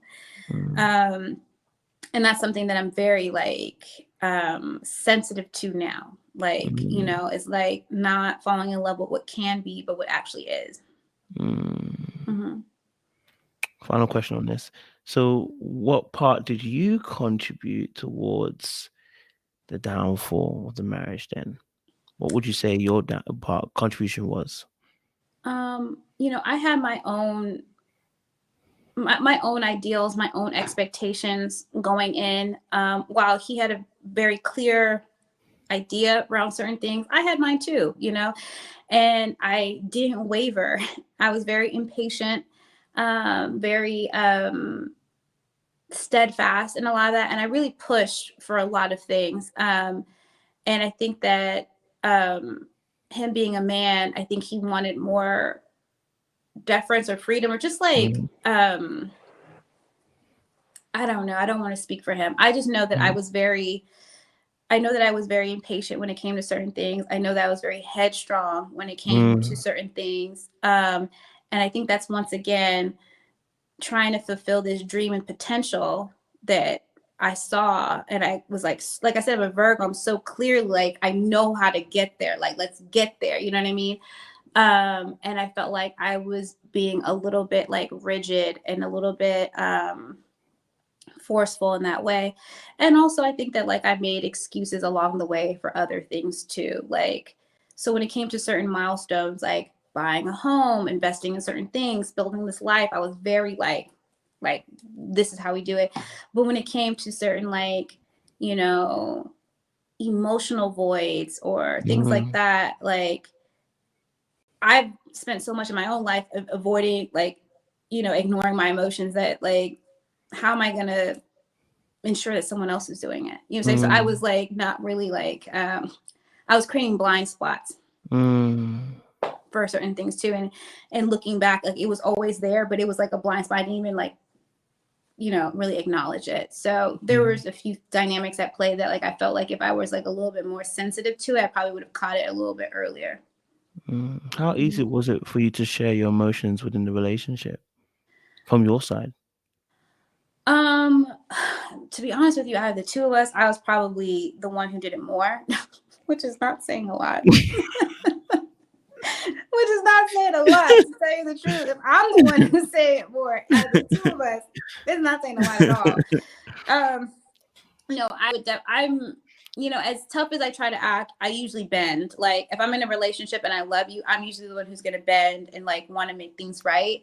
And so, yeah, I would usually be the one who would like try to have the comment.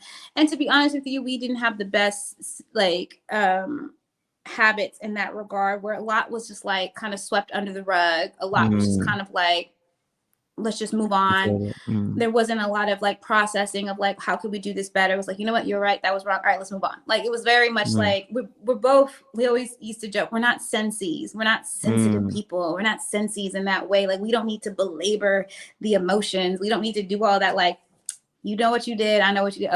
Okay, let's move on. Like there was a lot of that. And there were times when I felt like I just let things go because I was like, in the grand scheme of things, do I really want to be fighting about this? Do I really want to be arguing about this? No, I don't, you know? And not that I should be arguing or stuff like that, but sometimes you have to put your foot down and be like, no, we really need to address this. And I wasn't doing that. I was just like, let's just move on. I just want to get along. I want to stop fighting. I want to stop arguing. I want you to stop ignoring me. The silent treatment kills me. So yeah, stuff like that. You know, I just learned something the other day in human nature about response time as to how we heal from pain. So like if you're hurt, we have different levels of response time. So let's say Sabrina's gone frozen. Sabrina with the intonato. Okay, she'll come back in a second. Yeah, you back. Sorry. Apologies about that. Yeah. No, I was gonna say that learning about response times to pain, right? So some of us are a bit more our response times are some of our response times are a bit shorter than others, right? But when you couple that response time then with general sensitivity to getting your feelings hurt, if you have a longer time of coming back to normality and then you're very sensitive, this leads to wanting to avoid entering into painful situations. So if there's an argument where there is, you know, that it's probably going to get to a point where someone's feelings are going to get hurt, we tend to avoid having that conversation, or we may do what you just said, which is that you're good, yeah, okay, good, and then avoid it. But actually, we haven't actually dealt with the emotions or unpacked the emotions that have happened with the person. And I was finding it quite interesting because you were talking about, you know, how you grew up and everything like that as well. And so I guess, you know, it's how do I put it? My question. I don't know, I'm waiting for it. It's like, oh, he's gonna hit me with something deep. Here we go.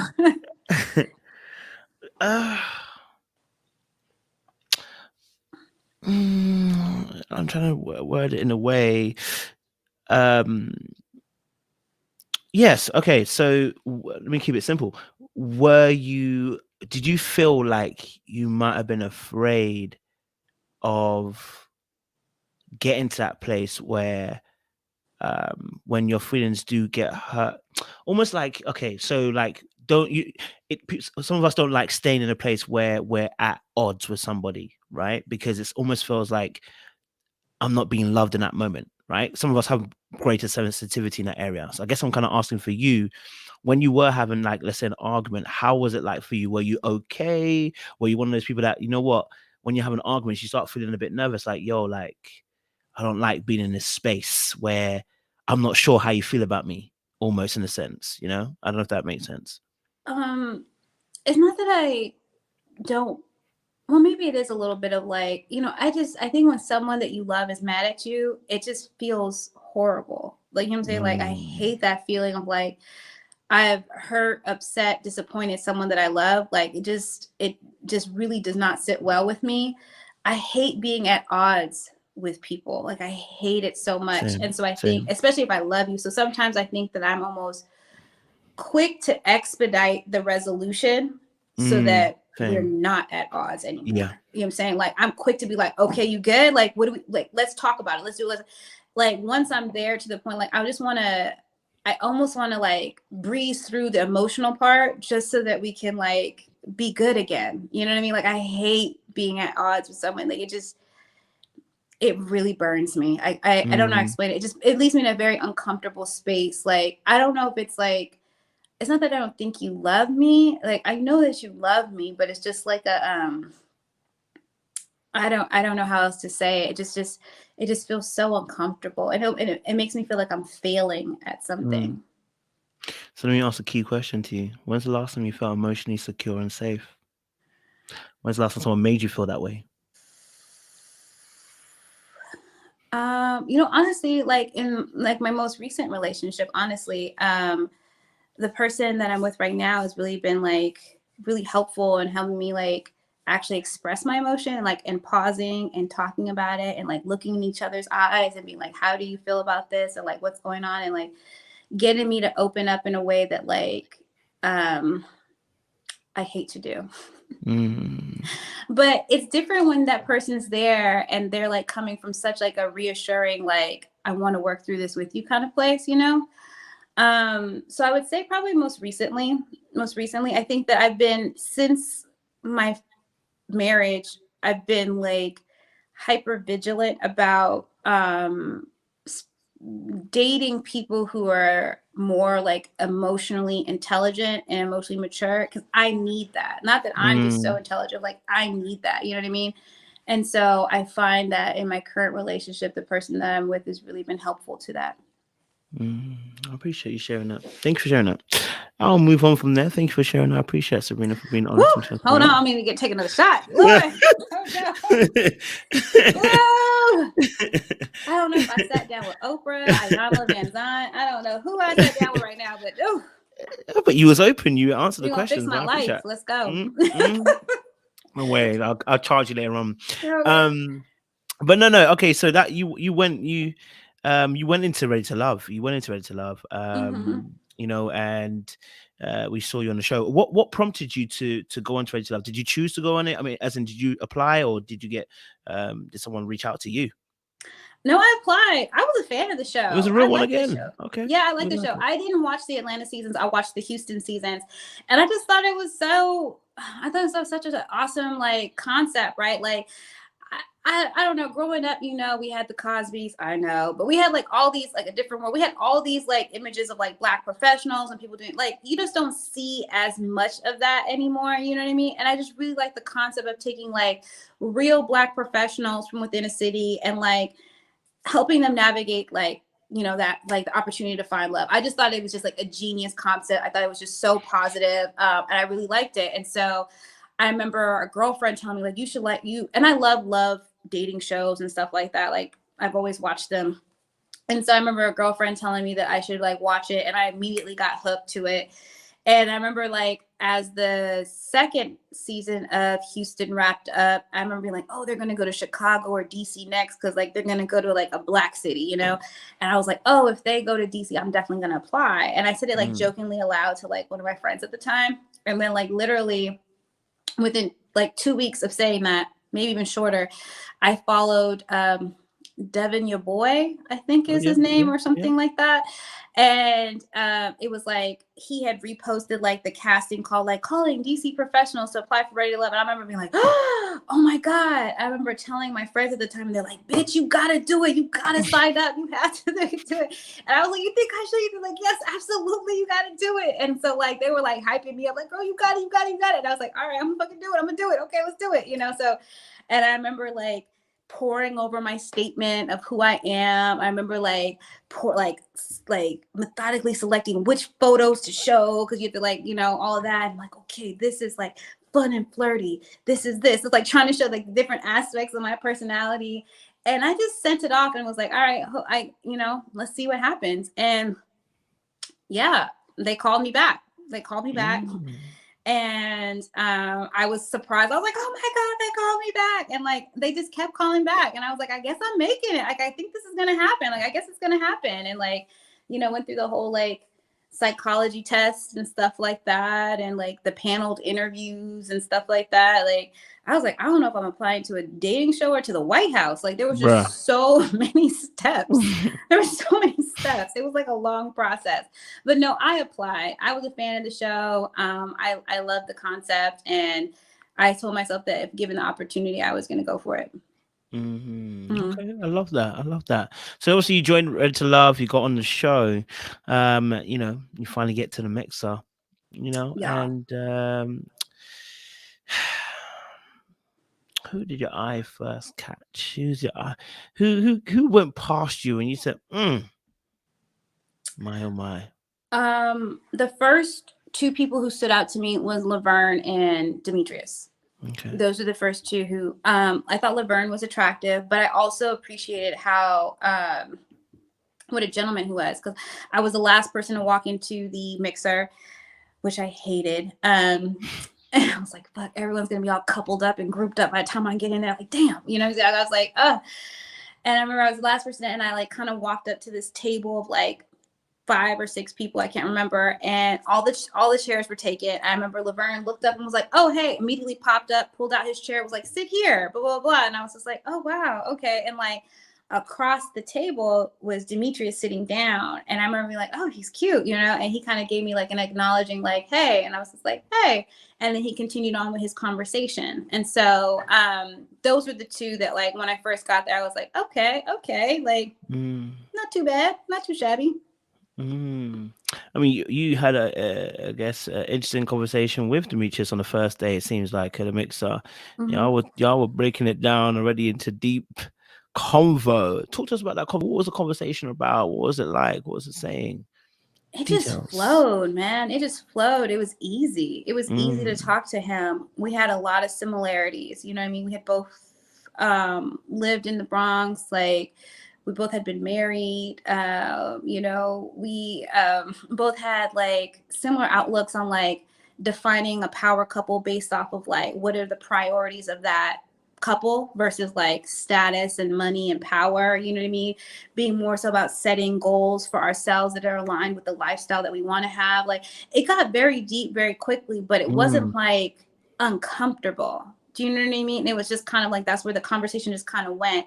But I didn't realize it at the time, but like Demetrius is a very deep person. Like, he doesn't really do the whole like chit chat. You know what I'm saying? Like, he can, but like that's not really his style. And so like that was just like the initial foray into like learning that about him. And like we were flirty, you know what I'm saying? Like, we were flirty. Like, I remember one time he put something in his mouth and I was just like, oh shit, like the way he put it in his mouth, just like things like that. Like, it was a flirty, like balanced conversation where like we're flirty, we're giving each other the eye, we're checking each other out, but we're also having like these very deep conversations about our history and what we want out of a relationship. Does he want children? Where does he want to live? Is he open to moving to California? Like, how does he feel about things? Like, it was just like such a balanced conversation. How sometimes when you meet someone, it's just so lighthearted, it's so bubbly, but it's very surface. You know what I mean? Like, with him, it wasn't just surface. It was balance of like depth and like lighthearted conversation. And I just really appreciated that.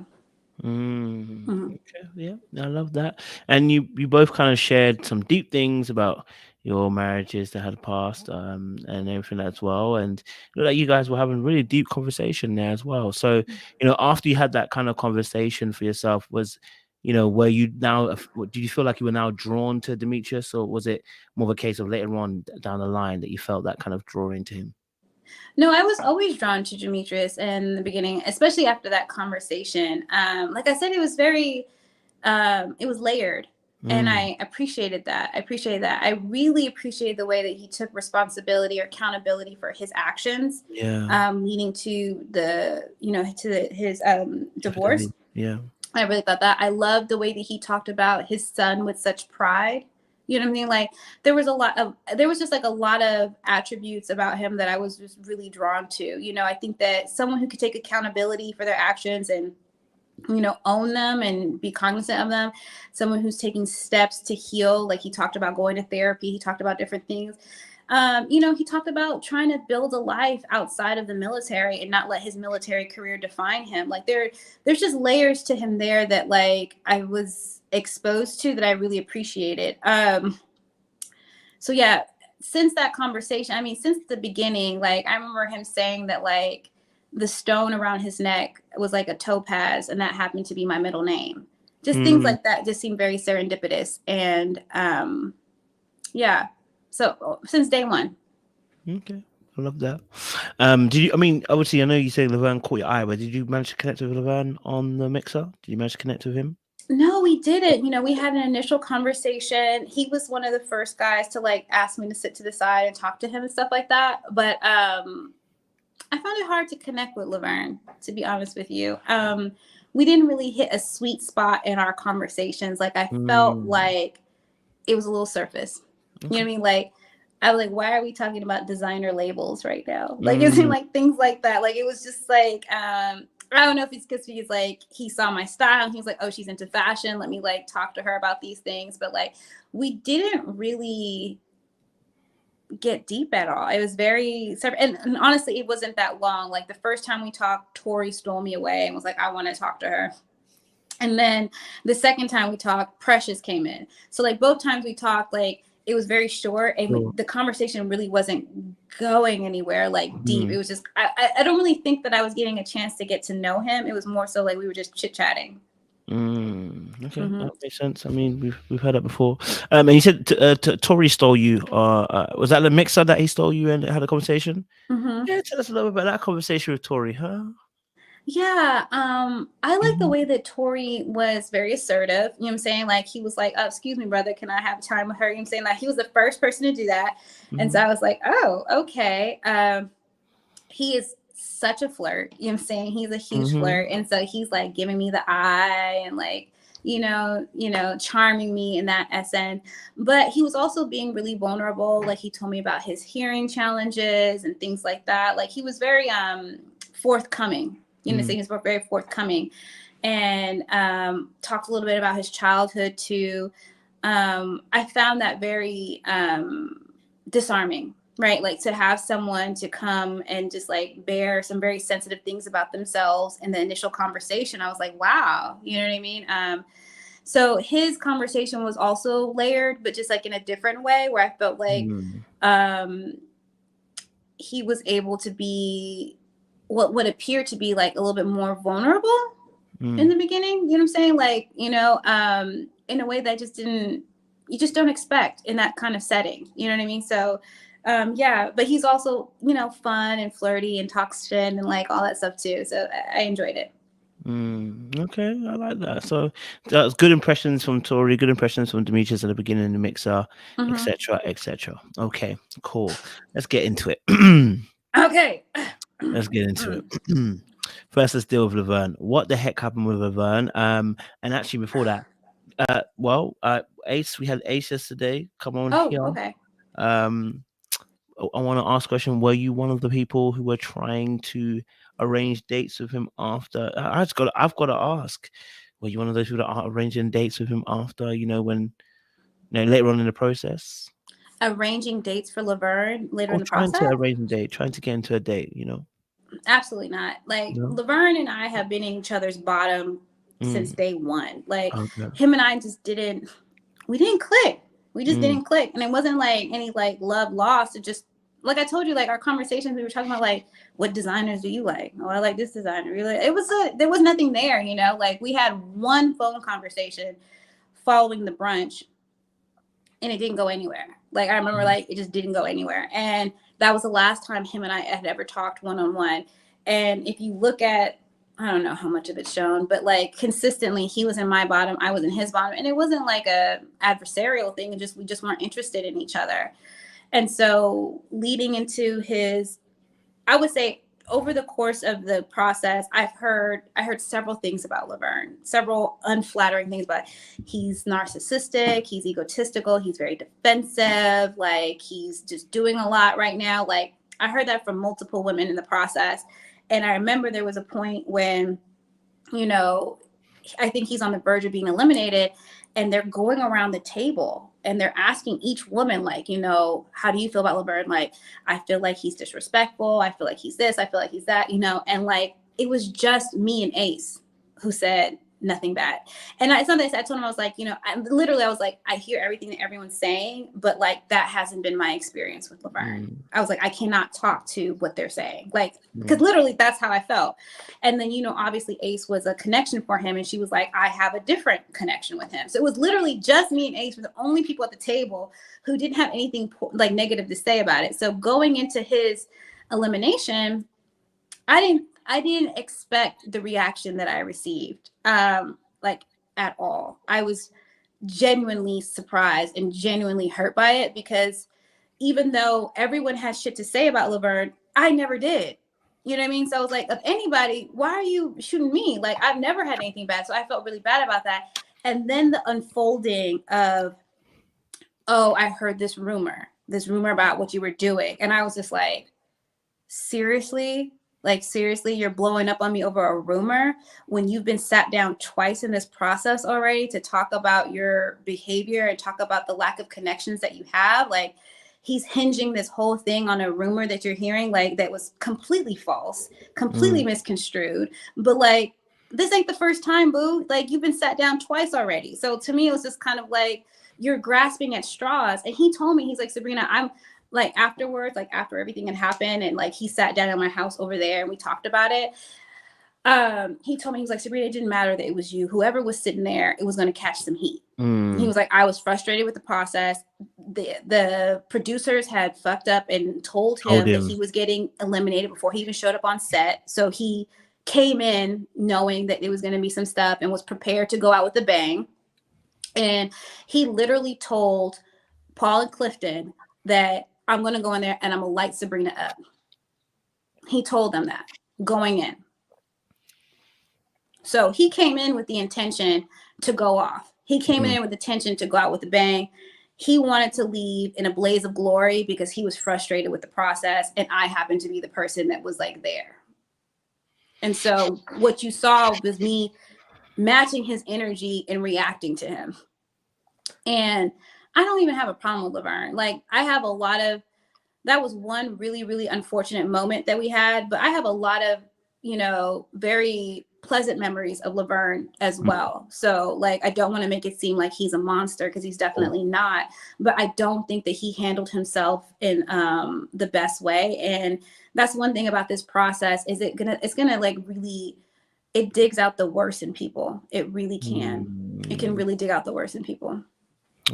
Okay, fair enough. I mean, it seemed like you guys, you know, were blown up. Well, it looked like it was a bit of a blow up between the both of you. You know, what didn't we hear between the two of you? You know, because I know obviously what was said on camera, but what did we miss in the parts where the edit didn't show? You know, between you two and Laverne in that conversation. Yeah, I mean, he was over talking me the entire time. Like, I mean, you guys have seen it in other clips with other women, but like, I couldn't even get a word in. You see, like, he was like literally yelling at me about what he had heard and how I was conspiring against him.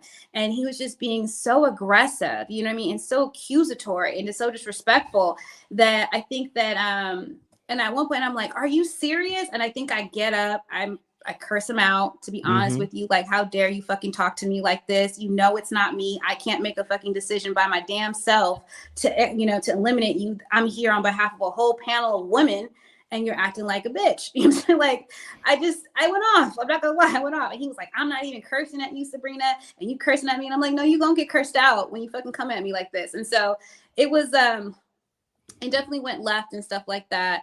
I have apologized for cursing at him. So I want to put that out there. I have apologized for cursing at him, but he was just doing the absolute most, you know, and it was all hinged on this rumor that he had heard that Ace had told him.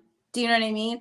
And so like through the game of telephone, he had heard something and took that as an opportunity as an excuse. It was really an excuse for him to go off. And I just was like, I think if anything, I was disappointed because I thought he was just such a way bigger person than I thought that he displayed himself to be that night. Okay, I'm hearing you. I get you. Are you blocked from Laverne as well? Or? You know, I've been blocked and unblocked so many goddamn times that like I don't even check anymore. Like, to be honest with you, and it don't make a difference. I'm like, oh my God, you blocked me on Instagram. Like, I don't give a fuck. So it's like, I don't know. He blocked me, unblocked me, like blocked me again, unblocked me. I mean, you tell me the time and day of the week, it could be something different with Laverne. I have no idea. It's that erratic. I have no idea. Okay. No, okay. I hear you. All right. And then obviously you truly had a connection with Tory. I'm gonna ask you a question straight at the heart of things. Do it. Let's go. Knowing I believe you're an intelligent person, smart, beautiful. You butter me up real well right now for this question, Kojo. What you buttering me up for, man? What you about to say? You're amazing. You know. Oh, here we go. How did you not know that nibbling on the ear of Demetrius would cause Tory turmoil in his stomach? That's what I want to know. Turmoil in his stomach? Yeah. Because, Kojo, we're on a TV dating show to date multiple people. Like, that's the reason why I didn't think it was going to cause turmoil in the stomach. Like, we go into this process knowing that the people that we're dating are dating other people in the process. I agree. Like, you're saying, like, so how are you upset to find out that I have another strong connection? Like, it's literally the format of the process. I agree. Like, it's not rocket science. It's not like, you know, we're on Temptation Island and him and I came in together and I decided to go nibble on Demetrius's ear. Like, we're not a couple. You're not my man. Like, we're not together yet. We're still exploring other things. Like, I can't be accountable for the fact that you don't want to explore other connections. That's your journey. That's not mine. I agree that part. I'm going to say it again, Sabrina, you're smart. You're beautiful. You're amazing. Okay. All right. You're intelligent. How could you not think this would impact somebody who's watching you nibble on somebody's ear, who's a potential to try and, build something you? How would you not think that would affect the person? Okay. Affect the person. Yes. Impact the person. Yes. Devastate the person. Absolutely not. Upset to the person to the point where he shows that level of emotion. Hell no. You know what I'm saying? Let's stay there. I like that. Let's stay with that line of thinking. He showed what level of emotion? How did it, when you saw that emotion, what was it? What's going through your mind? It's like the blood drained from his face. It was like he saw a ghost or something like that. It was like, I looked over and he was just like staring out into oblivion. I was like, oh my God. Like, it was just a nibble, man. Like, you know what I mean? Like, it wasn't, I knew he wouldn't like it. You know what I'm saying? Like, I knew he wasn't going to be happy about it, but I didn't expect all of that. Like, the fact that he got up and like stormed off, I was like, did he actually get up and storm off? Yeah. So as soon as we wrapped that scene, he was like, man, I'm getting out of here. And he like got up and like stormed off. Do you know what I mean? And I was like, fuck. So yeah. Why was you like, fuck? Huh? Why did you feel like that when he walked? Because I could tell I hurt his feelings. That wasn't my goal, was to hurt his feelings. I don't ever want to hurt anybody's feelings. Like, I feel like there's a certain level of like, awareness that you have to have for the situation. We're on a dating show, dating multiple people. Those people are going to have other connections. They're going to be forming connections with other people. Like, I thought everybody knew this. I thought that that's what the show format was. I'm sorry. I didn't realize that everyone was just going to like jump in and try to pick one person and ride to the end. Like, I didn't know that that's what people were trying to do. Like, I thought we were exploring people. So anyway, so when he gets up and he like storms off, I go run after him because I genuinely felt bad. Like, I didn't think he'd like it, Kojo, but I didn't think that he was going to act like that. I felt like it was a very emotional response. I believe it was a very emotional. It was a very emotional. To me, it was unwarranted, to be honest with you. At that point, him and I had only been talking like 2.5 weeks. And yes, he was coming on strong per his style, per his personality.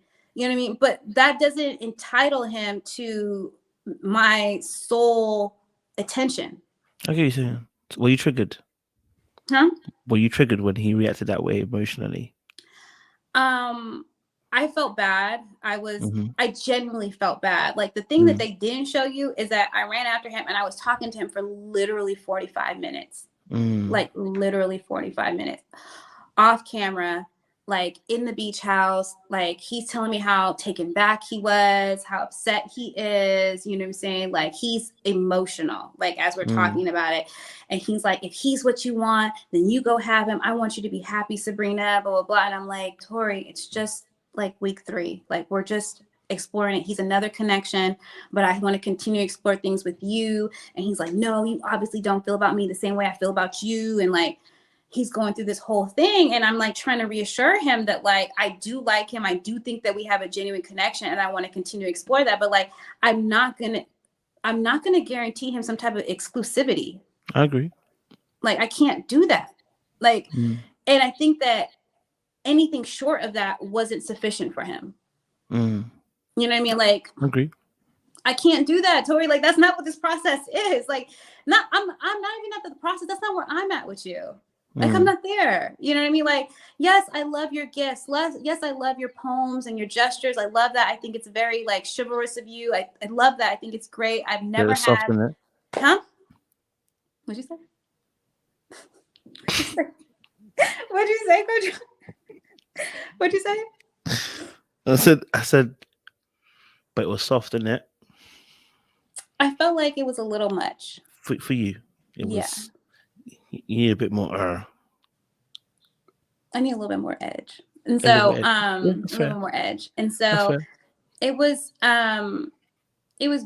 but it was appreciated. I don't want to ever discount the effort that was made. Like I say, when you're dating anyone, with anyone, they show different levels of, like, they show their love in different ways, right? Like, some are acts of service, other people are buying gifts, other do, you know what I'm saying? Like, his is gifts, gift giving. Like, he wants to give gifts to show you how much he cares about you. You know what I mean? And like, it's appreciated. I really do. But like, there are other forms of love that I also appreciate too. You know what I mean? And so I don't know. I felt like he overreacted. No, I mean, we spoke about on this channel. We did say that he needed better emotional regulation. So I totally agree with everything you said about the Tory situation. I totally get it. I'm more focused on the fact that there was some intentionality. If you decide to nibble on someone's ear, Sabrina, you know that it is sending a signal to the other party that he's got a choice to make at that moment, which is either he gonna be like, listen, I may be out. Deuces, what you put into your confessions. He said either he might be, you thought he might either be out, or in a way that he might respond like, it's game. I'm on, right? But then the way that you said about the precious kiss, when he did do it and do the precious kiss, which, by the way, for me anyway, I think it was a poor move on his part, because there wasn't genuinity behind it. So no one's going to believe it. But the way you responded about the precious kiss kind of killed off that whole entire argument about... How so? Well, if you're saying to, like, I was expecting him to throw a bit of game back at me and maybe, show me a little something, and he decides to go and show you a little something, and then you're like, you went and kissed Precious. You want to go and kiss Precious. It was like, okay, so babe, he did go and do what you wanted him to do. But let me tell you why. Go on now. Talk to us. Okay. Let me tell you why about that. Because Tory and I had a sit down. on a rooftop after the whole blow up where we're trying to talk through things. And I asked him, because he's like, kind of grilling me, honestly, for the whole Demetrius thing. And I flipped it on him. I was like, well, if it wasn't for me, is there anybody else that you would connect with in this process? And he was like, no, there's nobody else here for me. Then you turn around and you kiss Precious. Do you see what I'm saying? Like, I try to tell him that, like, you're persecuting me for something when I felt like it was within my right to do, in all honesty. Course, you know what I'm saying? And then when I try to flip it, like, hey, who would you like date? Isn't there anyone else here that you were interested in exploring things with? He's like, no, there's no one else here for me but you. To make it seem like he's so steadfast about me, right? And that I'm the one who's wavering. And yet next thing I know, you're kissing Precious. And prior to that point, I don't ever remember hearing him even mention Precious at all as someone that he was interested in. But what everyone knew in the cast is that Precious and I were very close. Of all the women, we were very close. I would always give her rides to the set and stuff like that. So like, it felt very intentional that, like, of all the women for you to explore things with, you want to choose the woman that I'm the closest to among the cast. After you just got done telling me that there's no one else on cast that you could even imagine kissing. Like, do you see what I'm saying? I do see what you're saying. So it's game. You played the game. He played the game. Why you? I didn't care. Honestly, I don't care. But you're showing you care now. But the way you're telling the story, I don't care. But it's just like, I feel like people are like persecuting me over the Demetrius thing, and I'm like, he did it too. And to be honest with you, when he kissed him, I was like, okay. The problem that I had with that is that everyone was making it seem like I broke Tory's heart, and I kept saying, Tory is fine. Tory went out and kissed somebody else. Like, he is fine. I think that's the part that was driving me nuts, is that everyone made it seem like I just broke his heart. And I kept saying, like, he has gone out of his way to tell me and to tell everybody else in the show that he ain't tripping. And so the reaction that you heard of me, of like the ladies lounge, like, when he ain't too hurt, he kissing somebody else, was me kind of saying that, like, stop painting the narrative that he's some like hurt puppy. He's not.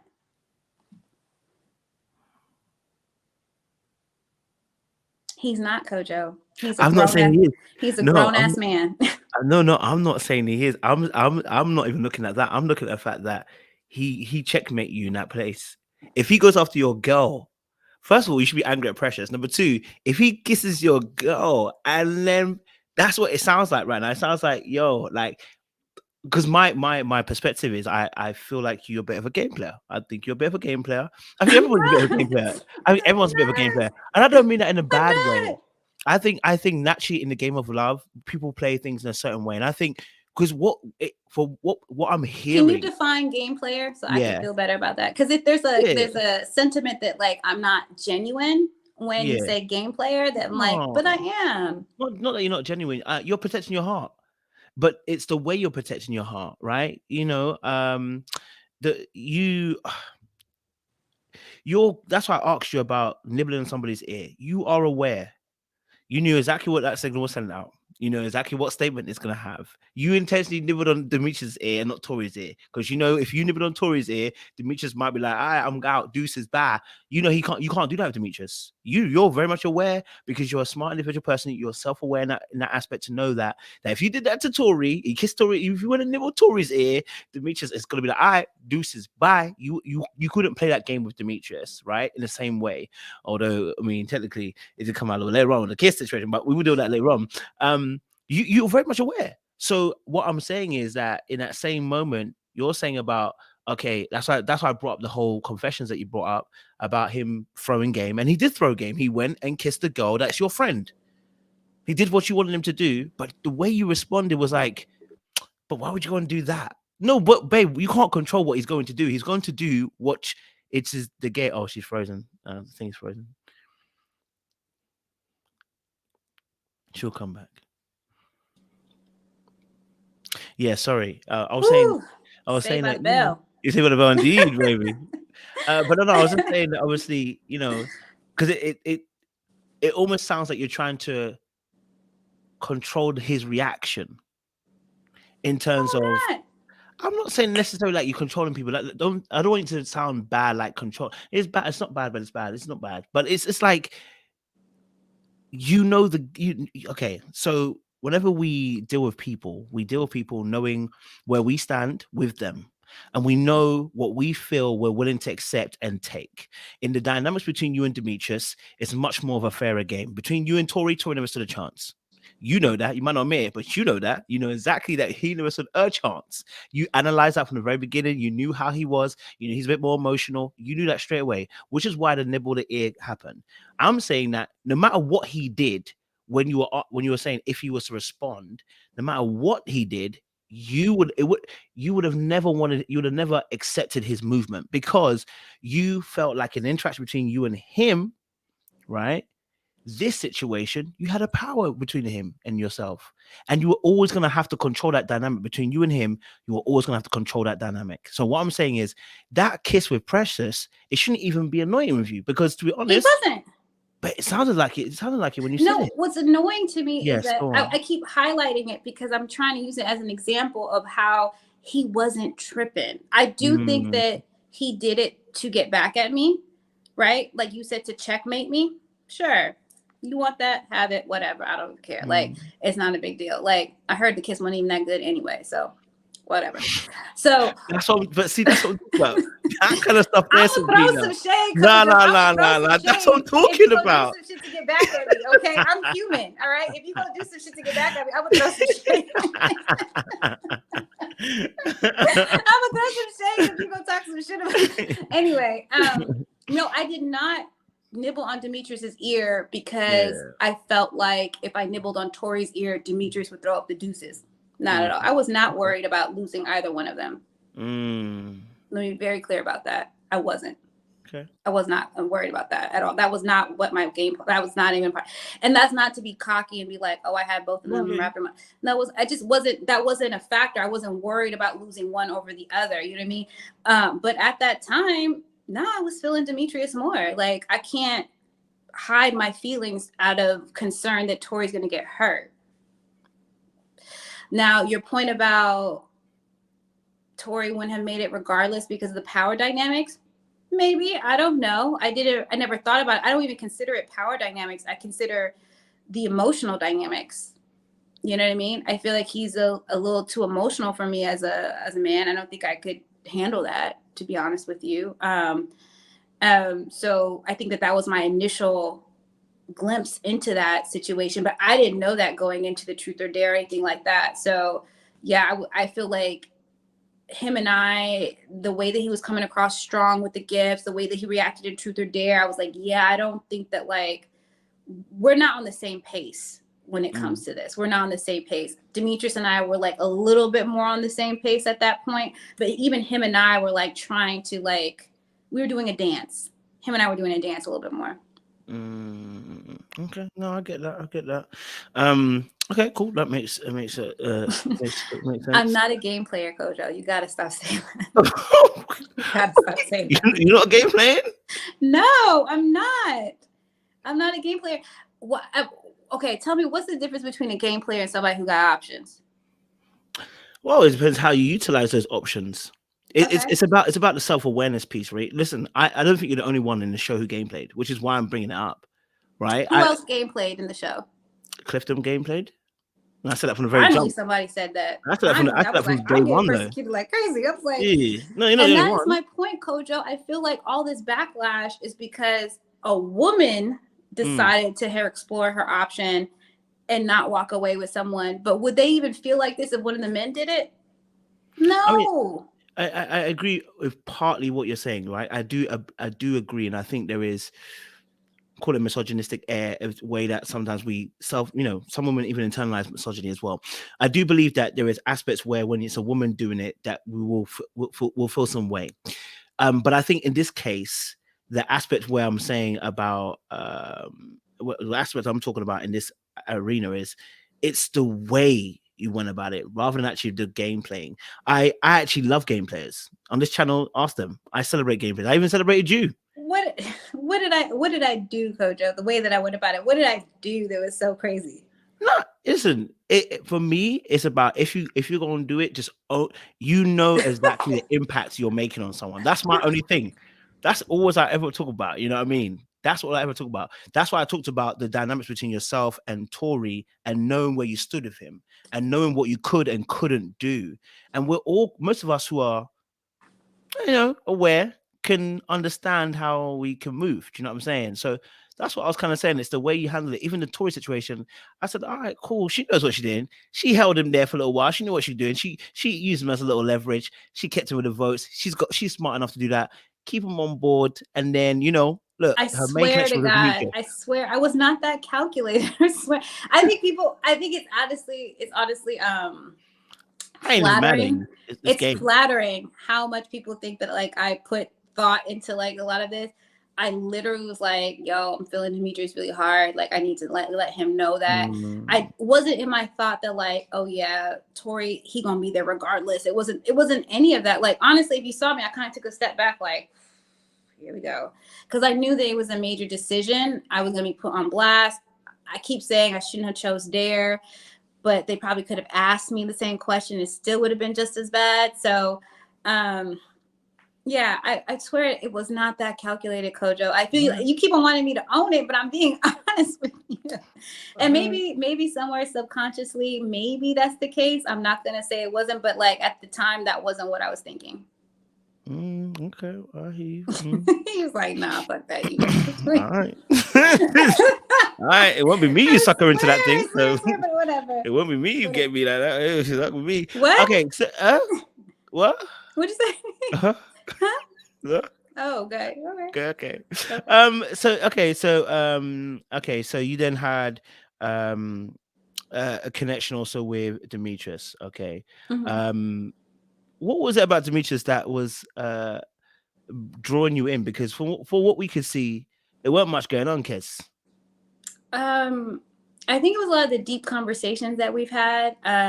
He challenges me in a lot of ways. Like I said, the conversations with him are never like, I do appreciate a bit of mental sparring, Kojo. I can tell.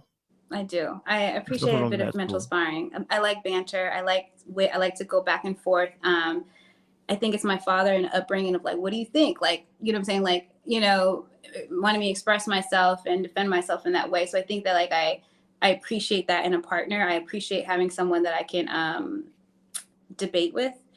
And there was a lot of that with Demetrius. We definitely went back and forth a lot. Like I said, there was layers to the conversations. He's also just like a handsome brother, very cool, calm, collected, tall, dark, and handsome, like not too pressed for the attention, which is what I like. You guys don't get to see a lot of this, but like, when you're, on set before the cameras start rolling, there are people who are like trying to be the center of attention, trying to like, tap dance and juggle and drive and stuff like that. And all like they want that. Like, I've never really been like attracted to the men who do that. Like for me, it's a little showboaty. You know what I mean? That I just don't really like it. And I always really appreciated the way that Demetrius kind of exuded some level of like strength and confidence and like I don't know, just the way that he carried himself. I just appreciated a lot more, to be honest with you. And so, and I like that he wasn't all out there. I like that he wasn't like that. Like, don't get me wrong, he can let loose, but like, I just appreciated that a little bit more. Because for me, it made it seem like he was less about the production of things and more concerned about like the connection that he was having. Like, he didn't want to put everything out in the open. He didn't need to like bring gifts and do these grand gestures. Like, it was more so like the connection. Like, girl, I'm gonna talk to you and I'm gonna really get in your head and I want to understand the way you think, type of thing. I love that. What happened on the bus? I was Demetrius so absent-minded from the situation, and you and Tory were just in deep conversations, but Master Demetrius seemed to be Master Demetrius. Yeah. So on the bus, that was an awkward day. I was like, why the hell are we touring the city? We all live here. We know what the hell is here. So that was a weird date, but the placement of the bus was really straight. Okay. And this is to Tory's credit. Like, if I'm around, Tory's like, Sabrina, let's go. You know what I'm saying? Like, there's this proactiveness that he has there. And so Demetrius actually walks up with AP. Like he walks up with AP, and this is like he had met her first, so he's like kind of introducing her to the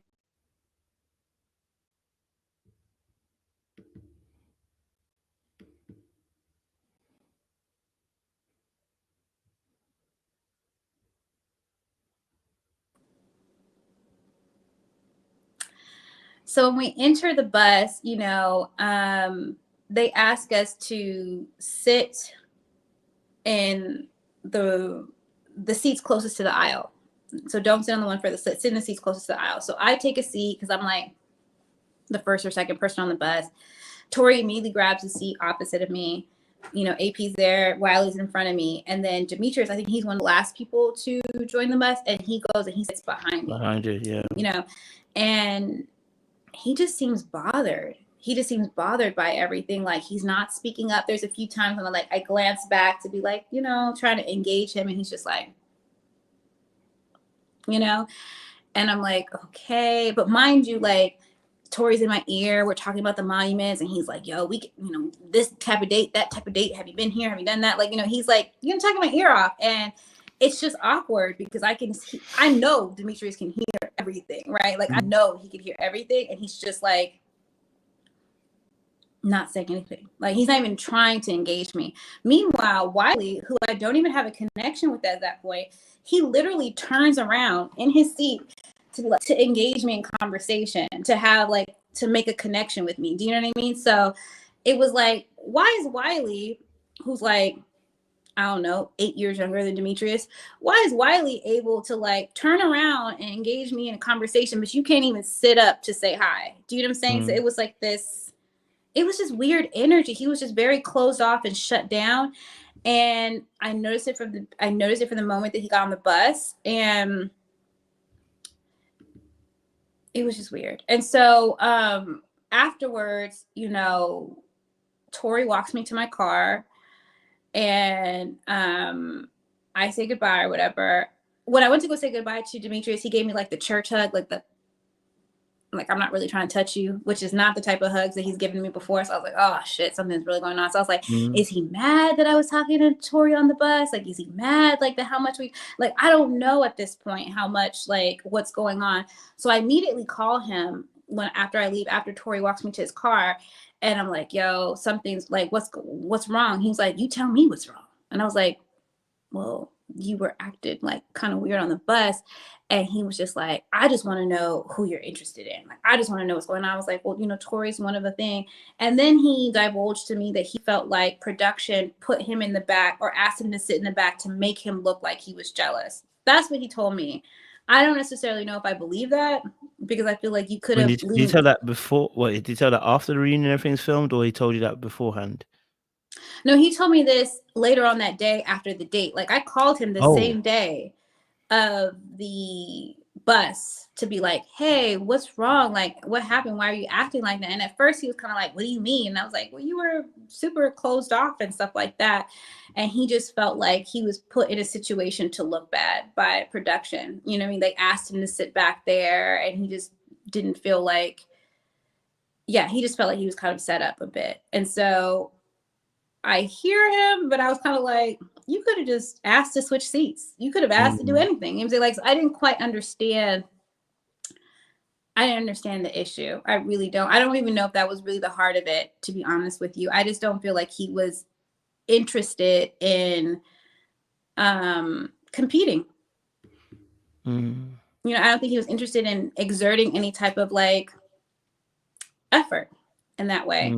And that was a common theme in our interaction.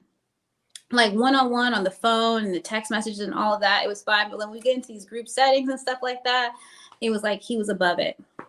Can't be bothered, you know? So he was good in one-to-ones, but in terms of group setting, he wasn't about interacting at all. No, it was very much like a come to me type of thing. And I mean, like, there's a certain level of that I'll do, especially if I like you. I'm gonna go over and, you know, hug you, whatever. Like, I'll do it. You know what I'm saying? That's fine. But it was just like, I just noticed that there were a few times with Demetrius where, like, he would literally walk past me and act like he didn't see me. And like, I know you see me because I'm looking good right now. And he would just be like, and act like and I'm short. So he would just act like he just saw over me. You know what I'm saying? I'm like, I know you see me right now. You're saying like, he's one of those people, he's like, he wants you to grab him. Hey, look at me. Hey, good to see you. Well, like, he's one of those types. You know what I mean? And I was just like, like, I get it, but like, I'm gonna need you to come over here too. Like, you know what I mean? I can only do it so much. And I feel like the bus was a good example of that. Did you ever address this with him in terms of his come to me moments? Yes. What was his response? So much. And he was just saying that, like, you know, that he doesn't really put himself out there. He kind of like reserves some of that for like when he's in a relationship. And he's like, I'm not going to like assert myself with someone who I know has other connections. And like, you know, and then toward the end, he was like, that's something I can work on. You know what I mean? Like at first he was kind of like this is just kind of who I am. I don't really do those types of things. And then toward the end, he was like, well, this is something I can try to work on. And he kind of did. Okay. I'm hearing you. So then, I mean, did it get better then? And if it didn't, why did we stay around him for so long then? Why was he still at your top, should I say? In my opinion, this is what I believe happened. I felt like initially it was Tory and Demetrius and I that were having this thing. After the whole nibble in the ear, you know, Tory and I really had trouble like bouncing back from that. And he was exploring connections with other people, right? Then it's like mainly me and Demetrius. Then in comes Donovan, Carmen, Tina, and Eric. These are curveballs that come mid-season. And I know that when Donovan came around, I was like, oh, who's this? And I definitely started to redirect some of that like energy to getting to know him. At that same time, Demetrius is redirecting energy and getting to know Tina and Carmen.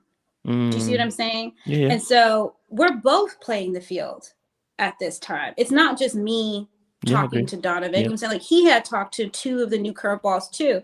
And so it's not that like, you know, we weren't talking. We were talking. We continue to talk, but some of that attention and time is being redirected to exploring these new relationships on both ends. Do you know what I mean? And so while we were working on our own rhythm, like I can't lie, we're both kind of like distracted and like trying to explore what's going on with it, which I think is kind of like a flaw of our season, to be honest with you. Like I don't think the curveballs need to happen, but like, you know, that's the reason why it's like it took kind of a while to like kind of like, wait, we're really not progressing. Like we're not, it's not that it's bad. It's just we're not growing closer is what I should say. Do you know what I'm saying? Like, it's not bad. We're not growing closer. And that's because there were other people involved at that point, you know, and we were both entertaining other people. So had you not been entertaining other people, do you think this could have worked? I think that we would have found out earlier whether or not it was going to work. Okay. Interesting. So your son Demetrius, he said that, you know, he had you at number one for a very long time. You know, he always thought it was going to be you. And then we get to see this conversation, one of the conversations with a friend who mentioned this keyword submission. And so I want to get your definition of submission. I want to get your definition. Number one, I want to get your definition of submission, and then two, I want you to tell us what you perceive, because clearly it looked like you had perceived something about the way Demetrius goes about stuff, which didn't correlate with the way that you wanted to handle relationships. So, number one, what's your kind of, how do you view submission? Yeah, I want to be clear that like the submission issue with Demetrius was not even the primary issue between us. I feel like there's been so much attention drawn to that when really it was about the dynamic of us, like of him showing effort, to be honest with you. Like that was the primary issue. Like I'm engaging with someone who at times acts like I'm not even in the room. I'm engaged in times when he doesn't even like say hello when I enter the room. You know what I mean? Like someone who like, I kind of text him, he'll text back. call him, he'll call back. There's a certain level of like, come to me type of behavior there. So that when you couple that with the word submission, which in my mind means that there's an unequal balance of power and someone is submitting or following someone else's lead or submitting to someone else, I was like, oh, is this why he acts like that? Because he expects his woman to kind of like, you know, fall over him and follow him. Is this why that is? You know what I'm saying? So like, it was the pairing of the two. You know what I mean? And let's be honest, you brought your friend on the show because you say he knows you best. That was your choice. You know what I'm saying? Like, this is someone that you said up until that point, he knows me so well. I've known him for so long. This is my dog, blah, blah, blah. We'll get to this, blah, blah, blah, blah, blah, blah. But as soon as the man says submission and I say I have an issue with it, oh, he can't speak for me. That's fair. You brought him on the show. That's fair. You brought him on the show to vouch for you as the type of person that you are. And then as soon as he says something that you don't like to hear, now it's, he can't speak for me. That's fair. That ain't on me, bro. That's you. You should have had a pep talk with him. That's not my fault. So that's the issue that I have with this whole submissive comment. It's like, yeah, why y'all beating me up? He brought him here to talk about him. You know what I mean? And not only that, but I do feel like there's a certain level of like Demetrius who believes that like things should be done the way that he believes they should be done. He's very strong. He's very headstrong in that way. Like, you know, things should be done the way that he believes that they should be done. And so when I'm pairing all that with the word submission from his friend, I'm like, this is what it's about. And maybe his friend meant another word, maybe, but that shit resonated with me. I was like, oh, so this is what this is about. You know what I mean? And so, yeah, I'm making decisions based off of the facts that are in front of me. I'm not making decisions based off of what you want to promise me in the future, Demetrius, or what you claim or how you claim you act once you're in a relationship or whatever the case may be. Like I'm saying, I don't know how many levels to this that I got to pass, how many hoops I got to jump through for you to show me who you really are in a relationship. I can only base it off of what you're showing me right now.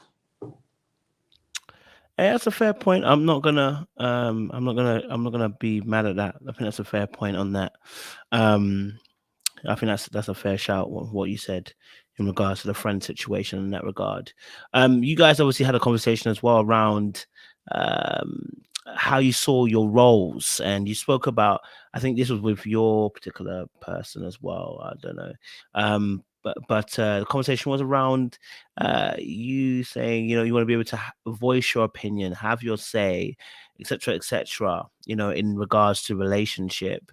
I want you to just clarify that up for us, because I interpreted it as I will not be controlled, and that's what I interpreted it as. That when you were talking about having your say, I was like, that sounds like somebody who wants to be on the same level as the man, but I don't necessarily believe in equality. I believe in equity. We're not equal, and we never will be. I can never do what you do. You never can do what I do as a man or a woman. You getting pregnant, it's not the same.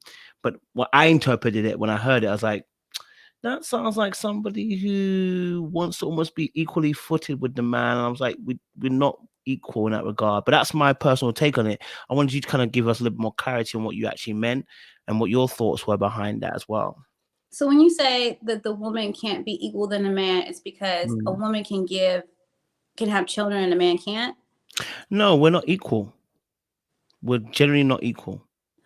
Do you feel like there's a balance? Yeah, equitable, not equality. Okay. Yeah, if we I'll have equality, accept that. yeah. I'll accept that. You know, I equitable. often talk about that in my line of work. So sure, I agree with that. I think that there's a certain level of deference that he expects from his woman, which is, I don't know if it's a product of him being in the military and commanding teams and feeling like a leader and feeling like, you know, which is fine for a certain extent, but it's just, there had been a few points in the process where, you know, Demetrius, like for instance, when I went after Tory to console him, he was pissed. Why the hell are you going after Tory when you just nibbled on my ear? And I'm like, I'm trying to be accountable for, you know, Tory's actions. I'm trying to be accountable for the way that I made him feel. He didn't appreciate that. I wouldn't have done that. You didn't need to do that. Blah, blah, blah. It was like, well, I felt that I needed to do that. Do you know what I mean? So that's an example of like where he's questioning me, he's questioning my movements because it's not what he would do. Do you know what I mean? Another example of that is, you know, my selection for the top, like, you know, like, who are you going to choose, Sabrina? Like, you obviously know that I would choose you. You should be choosing me because I'm showing I would choose you. Like, and I was like, I get it, Demetrius, but like, that's your process and your decision, the claims that you made. Like, I'm still working through mine. You know what I mean? So there's very much you should, this is the way that you should be moving. This is how you should make your decisions, because this is how I make my decisions. And this is a very logical way of making decisions. So do it this way. And that caused me a lot of concern, right? And so I was really concerned about the power dynamics between us, the more complicated that it gets, right? Like, so when you're talking about building a life with someone, as someone who's tried to do it before, you know what I mean? Things get really complex and complicated. And I can't have someone who's so rigid in how they think and how they do things that they're not open to other ways of getting things done, right? Or other approaches. And so, and let me tell you, like, Demetrius is a very regimented person, and he's very successful because of that. Like, he has a routine, wakes up 4 a.m., runs, does this, does that, has his daily affirmation. Like, it's like formulaic. Do you know what I mean? And I feel like that's a testament to like how disciplined he could be, but he can also be very rigid, do you know what I mean, in that approach. And I was just like, I need someone who's going to accept the fact that I am different from them and enjoy that and appreciate that and see that as an asset. Do you know what I mean? And so when you talk about equity, yeah, I get it. Like, there are things that men can do that I can never do. There are things that I can do that a man can never do. Like, I get that. But that doesn't make us any better of a decision maker in that mind. I think together we are the ultimate decision makers. And that's all I wanted. I don't understand why that's so hard to fathom. Like, I don't want to emasculate you. Like, I don't want you to bend to me. Like, I don't want a weak man. Like, that's not what I'm looking for either. You know, like, I want an alpha too. I just want someone who appreciates me, appreciates my insights, and see me as an asset. Like, is that so much to ask for? I think in again, just to maybe to clarify a little bit, because I want to try and maybe flesh it out a bit more. So I think when you're talking about obviously being able to have your say your piece, because I'm trying to flesh out, because one aspect I totally understand because of the background we've just spoken about, which is there's an area of not wanting to be in a space where your partner never hears you out, right? That's that aspect of control. I don't run with that at all. I don't think that's a healthy relationship at all as well. I think also the other part that I think maybe it sounds like, but it might not be necessarily true, is that when you're talking about, I want to be involved in all decision making, I want to be this, it almost sounds, again, wanting an alpha and then wanting to be involved in every single decisions are contradictory statements. Alphas don't include you in every single thing they do. And in fact, an assertive man will not include you in every single decision making they do. They might ask for your opinion. They might say, "Hey, that's all I'm asking. Ask for my opinion." And that's okay. That's what I think. That's what I was trying to clarify. That's all I'm asking is ask for my opinion. You know, say, like, I feel like if you really value your wife or your partner as a advisor, as a confidant, whatever, I think that you would want to ask for their opinion. You know, like, I think that that's a part of the benefits of having someone in your life. Otherwise, why be in a relationship if you're just going to do everything unilaterally? Like, what is the point? You know? So I think that's a part of how I feel about that. I don't know. I hope that answers your question. No. Yeah, I was just trying to just clarify it, because like I said, I think I was trying to decipher what you actually meant by that term. Because I said, can I also just add that, like, when I have someone who is when I'm dating someone who is very forward about how things should be done, and if I don't feel like that's aligned with me, it almost makes me feel like there's no room for me to fail. Like, if I don't do it their way and things don't work out, then it's going to be like I told you so, you should have done this for me, versus being like, try it that way, babe. I support you in that decision, versus like, my way is the sure way. Do you know what I mean? And so, like, I don't want to ever feel like I'm in a relationship where, like, there's no opportunity for failure, not failure between us, but failure between like whatever it is that I'm trying to do at the time. Do you know what I mean? Like, I want someone who's going to embrace that I'm different from them and then just support me. Don't conform me to who you are just because you feel like, you know what I'm saying, that you are a leader or successful in a certain right. You know, I feel like part of loving someone is loving their flaws, loving their eccentricities, and helping them leverage those things. Listen, I rock to that. I rock to that. I don't have no qualms with that. I just, like I said, when I heard it, I said, I know part of what you're saying, I think is an attribute towards a reaction to what Demetrius is offering, which is, I've always said about people who are leading, when you have more of an authoritarian type of leadership, especially for myself, I'm going to rebel. So it's not going to happen. Right. Obviously, you know, we have similar backgrounds, so I can understand when that person's having a bit more of an authoritarian type of leadership rather than maybe a more democratic type of leadership style. The natural feeling is, I'm going to feel like you're starting to control me. And that part I understood. I was kind of trying to make sure that when I was hearing you saying about want to be involved in every decision, what sometimes people, when they're saying what they actually mean is, like, almost in the sense of, you want a man to be assertive, but you're usurping his assertiveness because you want to also lead the situation as well. You can't have that. Can't have an assertive man. It's asking for someone to follow the lead. Not that we're both now being assertive. It doesn't work like that. That's why when you said about Tory, his energy. So you don't believe in co-leadership? No, I believe in co-leadership, but even with co-leadership, there's someone who's leading.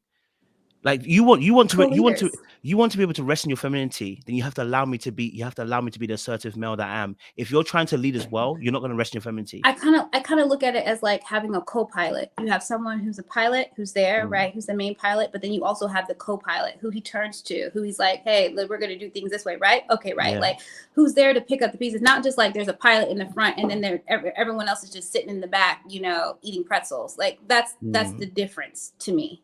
Do you know what I mean? Like, that person's still sitting up there with you. And yes, you're calling the shots, but as you're course correcting, as you're doing things, as you're flying this plane, you have your co-pilot to turn to. Do you know what I mean? Like, that's all I'm saying is that, like, I don't think that, and sometimes I feel like I get the sense that there's a my way or the highway type of attitude with Demetrius. Which I agree with you. And it bothers me.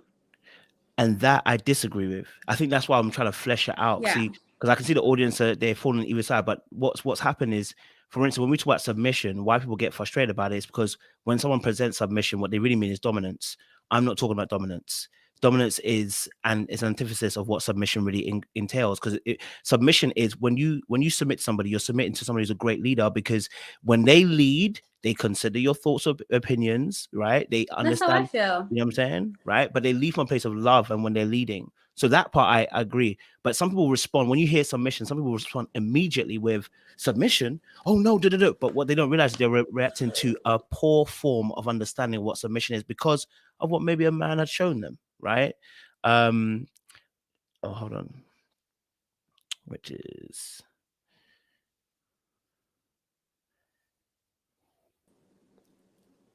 Yeah, sorry about that. Sorry. So yeah, I think some people I can understand some people respond to the word submission and they don't like it because, like I said, it's been utilized in a way to be a form of domination, and you know, right. It's almost slavery in one aspect. But that's what earlier on you said. You wanted to feel safe. You wanted to feel like somebody was going to be able to allow you to rest. In order for you to rest, someone's got to be assertive and lead it. And so when I was hearing it, I was saying, am I hearing somebody who's reacting to Demetrius, or am I hearing somebody who's reacting in general to the fact that a man leading would be an issue for them? That's what I was trying to clarify. No, definitely not. Yeah. Like, I'm a leader in my everyday life. I'm a leader to get me to where I'm at right now. Like, I don't want to be a leader in my relationship. Like, I don't. You know what I'm saying? Like, that's an aspect. Like, I don't. Like, I want to be able to defer to someone in that regard. It would give me so much pleasure to do that. I think that when I think of leadership, I think of service. You are leading in service of whatever that mission, whoever the people, whatever it is. In order to be in service to someone, you have to know their needs. Yeah. You have to know their wants. which means you have to talk to them. You know what I'm saying? And that's all I'm saying. It's like I'm saying, like, you can't just lead blindly without talking to the person that you're supposed to be leading. That's true. That's all I'm saying. And so it's not a I can't follow. It's not that I want to emasculate. It's not that I need to be involved in every decision. It's not any of that. I just want to know that you will come to me. You will take my opinions, my desires, my wants into account. And you're not going to try to control me in the process. And I felt like there were little elements of that. The examples that I gave you around Demetrius's behavior that started to give me concern.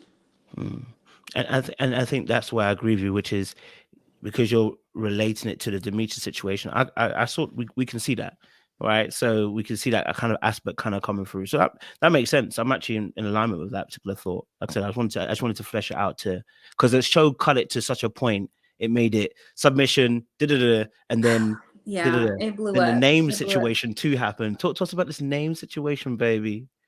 I know. I like my name, Kojo. I just like it. I like my name. I'm, proud of my name. I'm proud of where I come from. Proud of my family. It just seems like such an antiquated tradition at this point. You know what I mean? That's really what it is. I just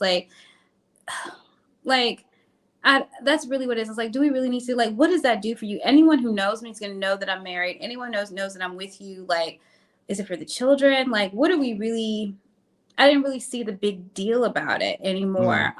But I feel like a lot of men are so hell bent on it for some type of possessive, stake their territory kind of way. And it's just why will you be with me if you feel the need to do that?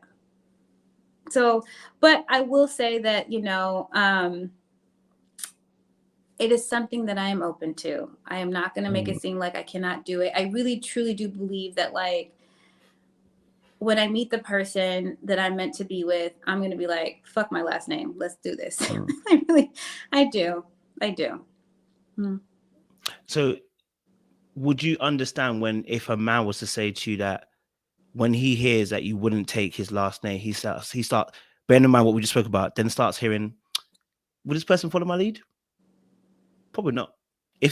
For us as men, you feel like that's an indicator of lead? Is your last I think name? for a lot of men, not all men. And what frustrates me is we try to make exceptions the rule.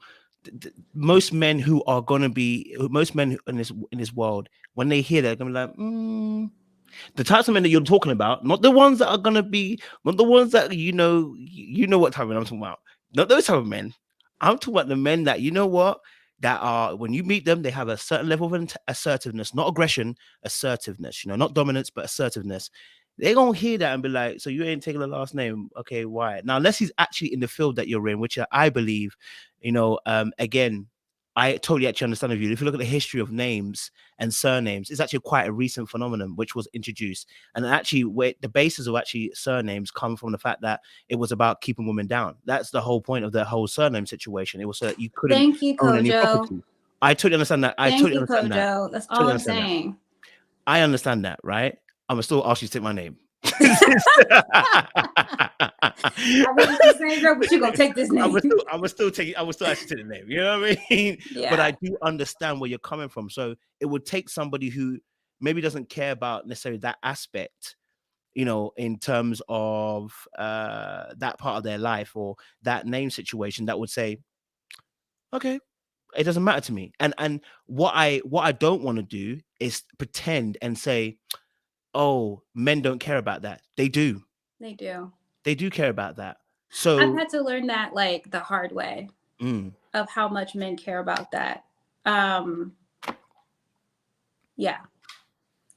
I've had to learn that the hard way. And so for me, it's something that, even though I think it's antiquated, even though I think it's so dumb, and it's this really overt way of asserting some type of chauvinistic, territorial ownership over a woman, if that's what you need, boo, okay. You know what I'm saying? There are gonna be things that I'm gonna want in a relationship that's not gonna make sense to my partner, but I'm gonna need it. You know what I mean?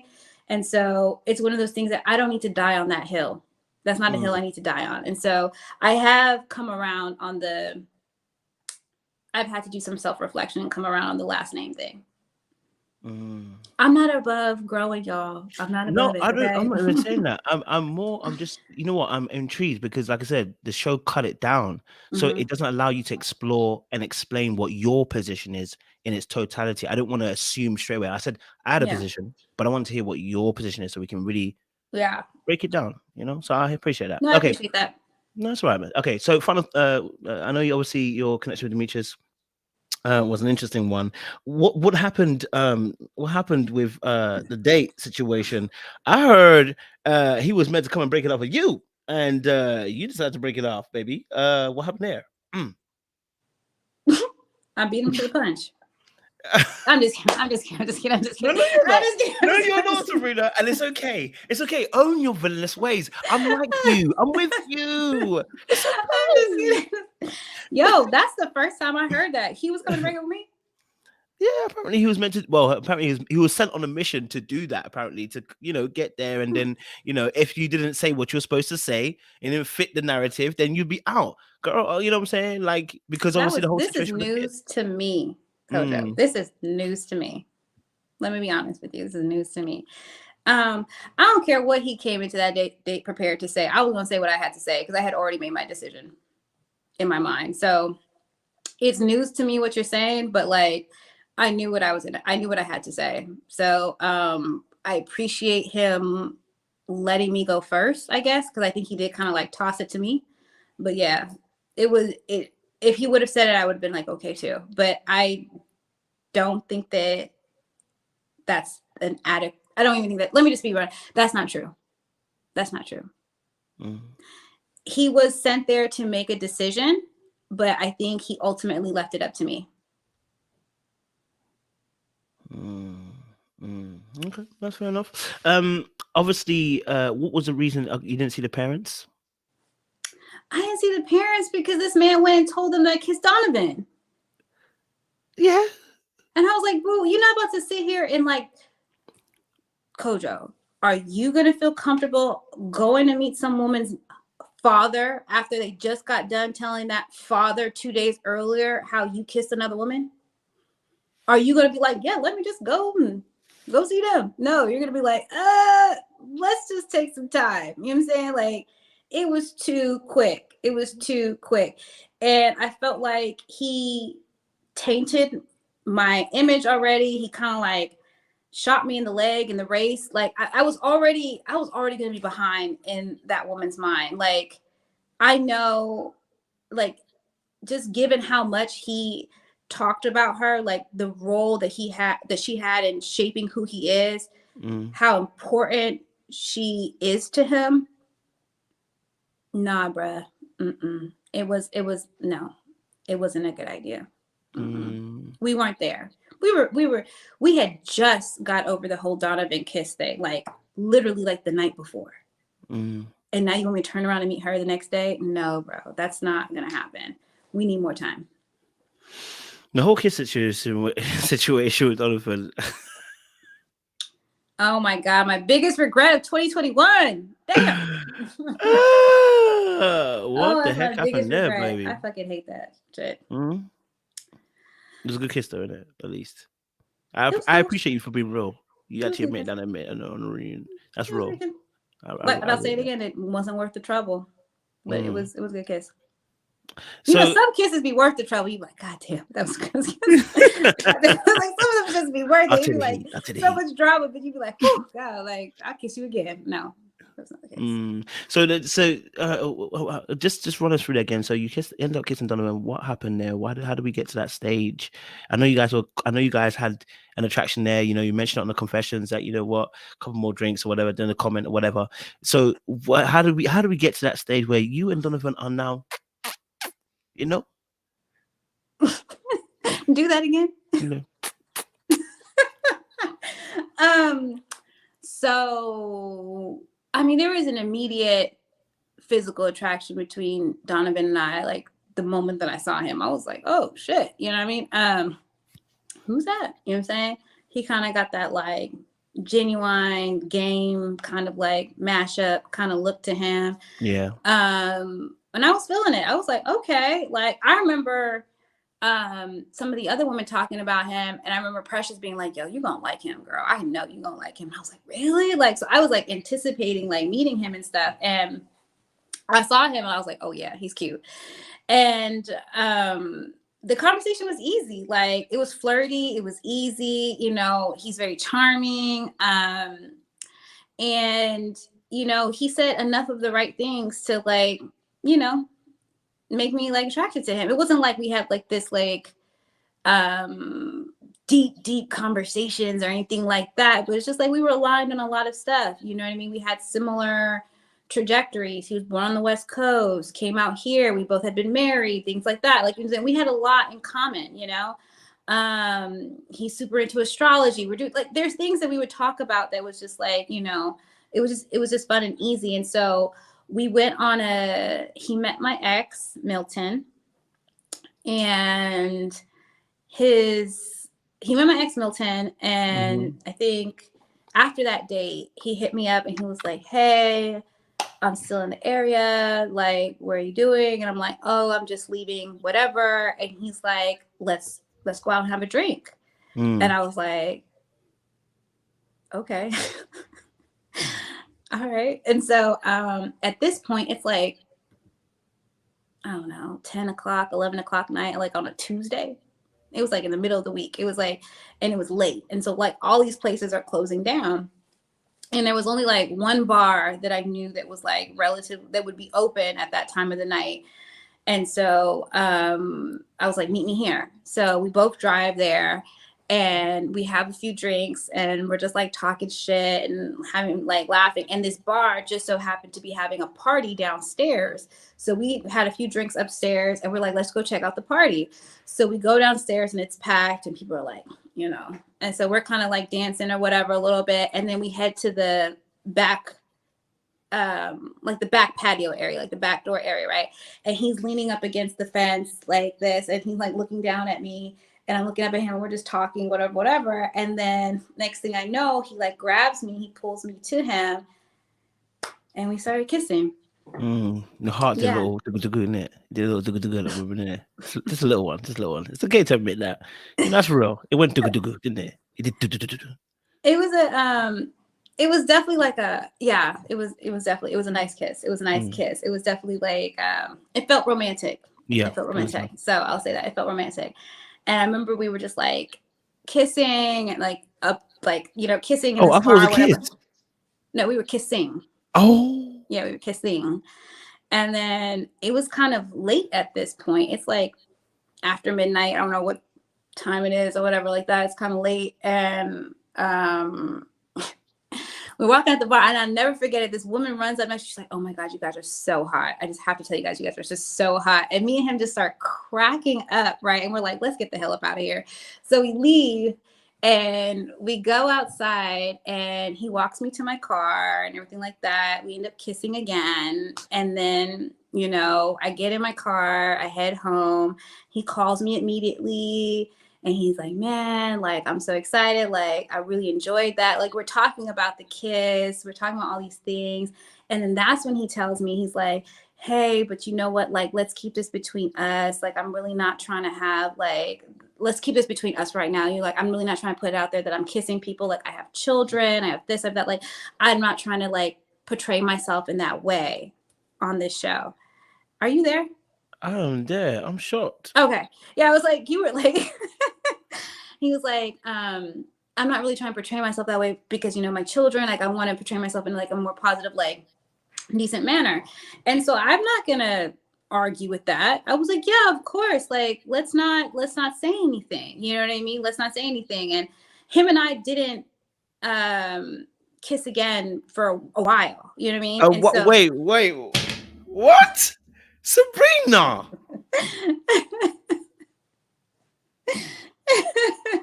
We didn't kiss him for a while, but the next kiss wasn't like it wasn't a make out session. It wasn't anything like that. It was just kind of like a mwah, you know. Mwah.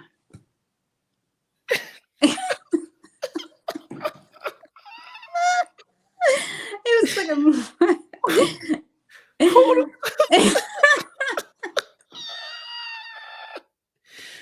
Donovan, when you see me next, you better message me. Excuse me, what do you mean? Wait, so you had another kiss after? Mm-hmm. Oh my God. Wait a minute. When did this next kiss happen? 3 times. So 3 times? Mm-hmm. 3 separate occasions? No, it was 2 occasions. So we kissed like in the bar, we kissed out by my car, and then we kissed at the getaway. At the getaway?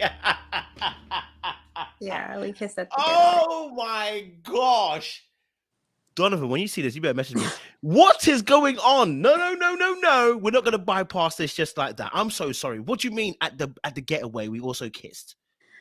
It was like a very innocent kiss. It wasn't anything like super romantic or passionate or anything like that. Like him and I were complaining because the demands of this fucking show, like we were both behind on work. We were both struggling. We're like, fuck, we like, and his room was next to my room. And like he had set up like a little office in his room to work, and I set up a little office in my room to work. And so like we're kind of working in separate rooms, and he's like glancing over and I'm glancing over and stuff like that, like as we're working. And then I guess he had a break in his schedule or whatever. And so he comes and he sits next to me on these like huge bean bags that they had at the getaway. And he's asking me how work is and blah, blah, blah. And then he was like, so I'm going to go. And like, he's literally right next to me. And he's like, I'm going to go to the kitchen or to do whatever. And I was like, okay. And then he pops over and gives me a kiss. And then he keeps going on his way. And I was just like, okay. And then he kept going. So was this before or after when you saw them in the room? Before, after I saw who in the room? Donovan and Carmen. Oh, this was before that. Okay. This was before that. Mm-hmm. And what was this? Monday, Tuesday, Wednesday? When was this that the kiss happened? This was day one. Whatever day was, it was day one that we had this kiss. So when did it go wrong? This is, leading into the getaway, I had some really awkward conversations with Carmen and Donovan. Like there was this weird square between Carmen, Donovan, Demetrius, and I, where like, apparently I never heard them say this, but apparently like she was in their top and I was in their top, and they were both in our tops, right? So going into the getaway, like going to the end at the getaway, Carmen gives me a call and she's like, hey, Sabrina, blah, blah, blah, like excited about the getaway, blah, blah. And she's telling me that like, we really need to decide like who we're going to end up with, because, we don't want anyone to be embarrassed at the end of this. Like we need to decide, like, I understand that Demetrius and Donovan are both in your top and they're both in my top too. So I think that you and I should like talk about like who we're going to end up with, because, no one wants to get to the end of this and be embarrassed. And so we should really talk about this. And I was like, Carmen, like, I understand the guys are very anxious to like figure out who's going to be with who, but like, and I played it on some like girl stuff, like, but we can't let them like tell us when we need to make a decision. Like we are still deciding, you know what I'm saying? Like that's what the getaway is for. I was telling her that. And she was just like, I understand. She's like, we just need to like, come to an agreement or whatever. And I was just like, well, I'm still exploring. I don't know, blah, blah, blah. Like, so she's trying to push to be like, pretty much, she said like, so if you're feeling Donovan, then maybe I should like pursue Demetrius more. No, she said the other way. She's like, if you're really feeling Demetrius, then like maybe I should pursue Donovan more. Or if you're feeling Donovan, I could pursue Demetrius more. Like, we need to talk about this. And I was like, nah, girl, like I'm still exploring both options, right? And so she tells me this the day before the getaway. Then the day of the getaway comes and Donovan starts hitting me with the same language. We really need to figure out what's going on here. You need to make a decision. No one wants to be embarrassed at the end of this, Sabrina. Like the same language as Carmen the day before. And I'm looking at him like, and he was like, you really need to make a decision, Sabrina, before a decision is made for you. That's the type of shit he was hitting me with at the getaway. And it had me looking at him like, oh, this shit is a game for you.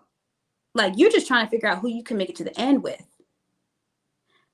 And then later on, he starts talking about like, yeah, you know, if I would have been in this process earlier, I would have been dating other people. I probably would have been with Joy. And I was like, he said it at the dining table with other people around.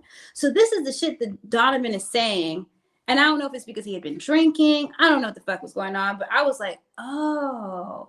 And so Carmen told me that she had talked to Demetrius about it. She had talked to Donovan about it already. So after hearing it from both Donovan and Carmen, I turned to Demetrius. I'm like, Demetrius, like, have you heard this? And he was like, yeah, they hit me with that. He was like, I'm not really about like, and he was like, I'm not about an alliance. I'm not about any of that shit. He was like, but you do need to make a decision, Sabrina. You know what I'm saying? Like, he was like, I don't know what they talk about, but you do need to make a decision, is what he was saying to me. And I was like, ain't this some bullshit? So that's when I started to look at Donovan very, very differently. I was just like, no, you're not in it for me. You just want to avoid being embarrassed at the end. And so when I turned my attention to Demetrius and I pulled him to the side and I told him, like, Demetrius, we really need to work on us. Let's phone in on us. Like, leave all the other motherfuckers alone. Right. I think you guys saw it when I'm like holding his hands in the kitchen and stuff like that. And I'm like, let's focus on each other. Like, you know, and Donovan saw that. He saw me and Demetrius flirting at dinner. He saw all that. Once he saw my attention start to shift, that's when he was like, okay, I'm going to choose Carmen. You know, right? Because there was a moment when they were like, oh, we're going to go into the hot tub. And I was like, oh, Demetrius, let me and you go into the hot tub, whatever. He saw that too. Once he saw that I was like gravitating toward Demetrius, that's when he did the break, turn left. And like, he started to go full force with Carmen. It was at that time, because the day before the man kissed me. Do you see what I'm saying? So it was at that time that he was like, oh, she's not going to choose me. And I remember that he will lie. I'm just going to say it. He's going to lie to this day. But even Paul told me because Donovan's bedroom, it was like a loft situation. Donovan's bed was in the same room, but it was above where Paul was sleeping. And he said that he heard Donovan like, I don't understand what's going on. How is this happening? What's going on? Blah, blah, blah. And like Carmen was like, it's okay. I'll be there for you. We can ride this out. We'll do it together. He told me that. And then you see them go in the hot tub like later on.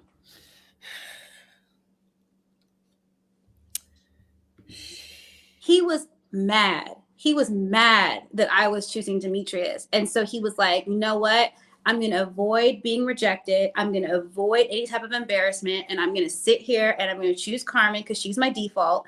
And she was like all about it. And they decided to ride off into the sunset together. But in the process of doing that, because he was mad at me, he decided to run back and tell Demetrius that we kissed.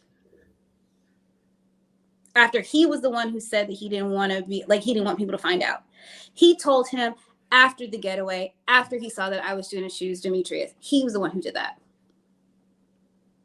That's the real story, Kojo. And I mean, like, and from that point, I was like, you know what? I started to see like petty signs of him with this whole, like, we need to figure out, you need to make a decision before a decision's made for you. Oh, I was just like, these little like the things with like the petty ass shit, the petty shit was starting to like add up. And I was like looking at him differently, like, and all along in the process, Donovan was always like hounding me about the details of my dates. Who'd you out with? What happened? Blah, blah, blah. And I thought he was doing that because he wanted to know if like I had kissed anybody else because I kissed him. I thought that it was like, no, I feel like, and I never wanted to tell him. He was like, Sabrina, you know, you give me half truths. You're so guarded. You're so this. And I was like, because there was a piece of me that was like, why do you want to know this so bad? And I didn't trust him. I didn't trust him to not throw it in my face or use it against me later. And guess what? As soon as me and him are like no longer to talk, he used things that happened between us against me. And so the sit down that you see between him and I, when he's talking about my actions are misaligned and all this stuff, like, I'm actually telling him that he's like that. Everything that Donovan has accused me of being sly, not being real, playing the game, those are all things that he did. Everything that he says he is, he isn't. Everything that he says he is, he's not. And that's just what it is. And I don't respect him for getting petty and catty and messy and all of this. I don't. If you see, when I talk about all three of my connections, I will sing nothing but praises about the other ones, because you know what? Yeah, it didn't work out, but they were very respectful, and life moves on. He's the only one who got petty and nasty for no reason. If you really found love in Carmen, then why are you tripping? And I'm going to drop the mic right there.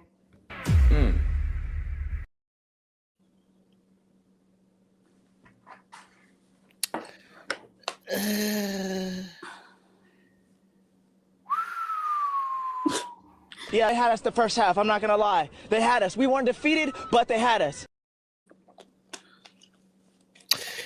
Okay.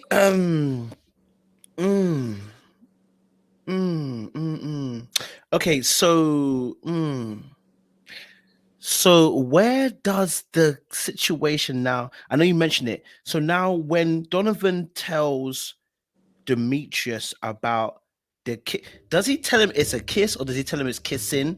And when it gets to you, did you admit it straight away? Now I just want to be honest with you. When Demetrius comes to ask you, or if Donovan asks you, I don't know how it played out for you guys, because we didn't really get that information. But we know Donovan went to Demetrius. I've already said that I didn't rate what Donovan did by going to Demetrius. It don't make sense to me. But when then Demetrius has the information, when he comes to you, what happens in that conversation? So Donovan called Demetrius at some point between like the end of the getaway and like the brunch that we had. I don't know when. I wasn't involved in the conversation. Donovan tries to call me after the getaway, and I don't call him back because I'm just like irritated. I'm like, I need some time. But the person that I am trying to call is Demetrius. And Demetrius ain't answering my phone calls. You know what I'm saying? And so I was like, okay, I don't know what's going on here. So Demetrius and I, actually, that's not true. Demetrius and I talked on the way home from the getaway. But afterwards, I had trouble getting in contact with him. Then we show up at the brunch, and he's kind of distant. He does this thing again where he acts like he doesn't know I'm there. And so I'm like, I don't know if it's like a typical Demetrius come to me, or it's like a whatever.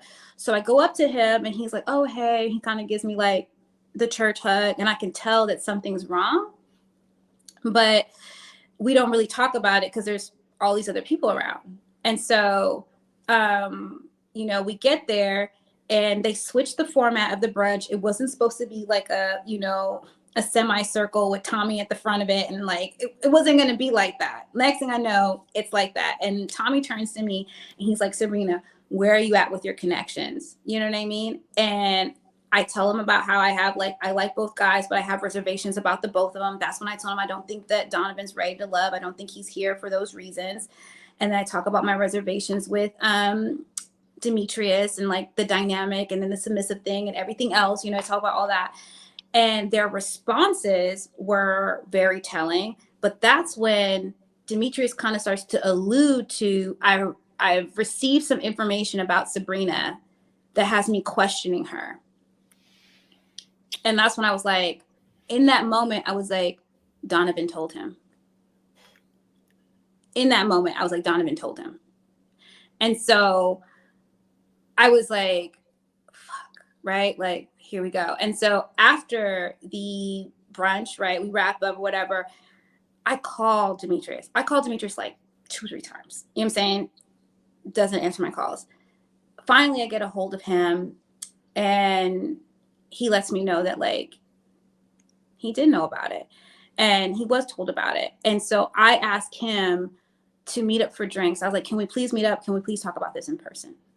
Right. And this is like the next day. So we go out for drinks, and he lets me know that like he was disappointed. He was disappointed that he didn't hear it from me. He was disappointed to have heard it from Donovan. And that, he hasn't kissed anyone else in the process. So like, he was disturbed to hear that I had, you know what I mean? And like, you know, he was being honest, you know, and I tried to let him know, well, like, you know, like we're together, we're not together, we're in this process, blah, blah, blah. And he was like, yeah, but I still should have heard it from you, you know? And I had to own that. I had to own it. I just told him, I was like, at that time, I wasn't thinking in the like, I had to tell him, I was like, Donovan and I had created a pact or a promise to not say it at all. So it wasn't that I was trying to keep things from you. It was just that like him and I had come to this agreement together. And if we shared a kiss and that's our intimate moment, I didn't want to betray that moment by telling you what had happened. You know what I mean? Like I just did it. And so he didn't care about that. He was like, you should have told me. And so I had to own that and let him know. And that's when he was like, we were talking through our emotions and talking through other things. And he was asking me more about like, you know, my history. Like I actually, out of everybody, you know, Demetrius is the only person who probably really knows what happens between me and my ex, you know, because he asked me, you know what I mean? Like, so we had like a very real conversation. And then the next day is when he was like, hey, I really want you to meet my parents. And I mean, my mom. And I was like, no. So like, that's literally the timeline. All of this from the getaway to when he asked me to meet his aunt is within a week. Kojo. It's been the week. You know what I'm saying? So there was a lot that happened. And I understand why he told his aunt. I do. He was seeking counsel and stuff, but I wish that he would have talked to me first. I wish he would have thought about the impression that that's going to leave on her about me. I wish he would have handled it differently. I wish he wouldn't have like, ignored me. He kind of just heard what Donovan said and ran with it.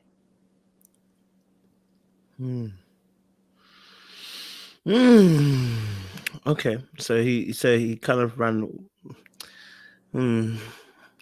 Okay, so when the conversation is brought up, did you just air it out straight away?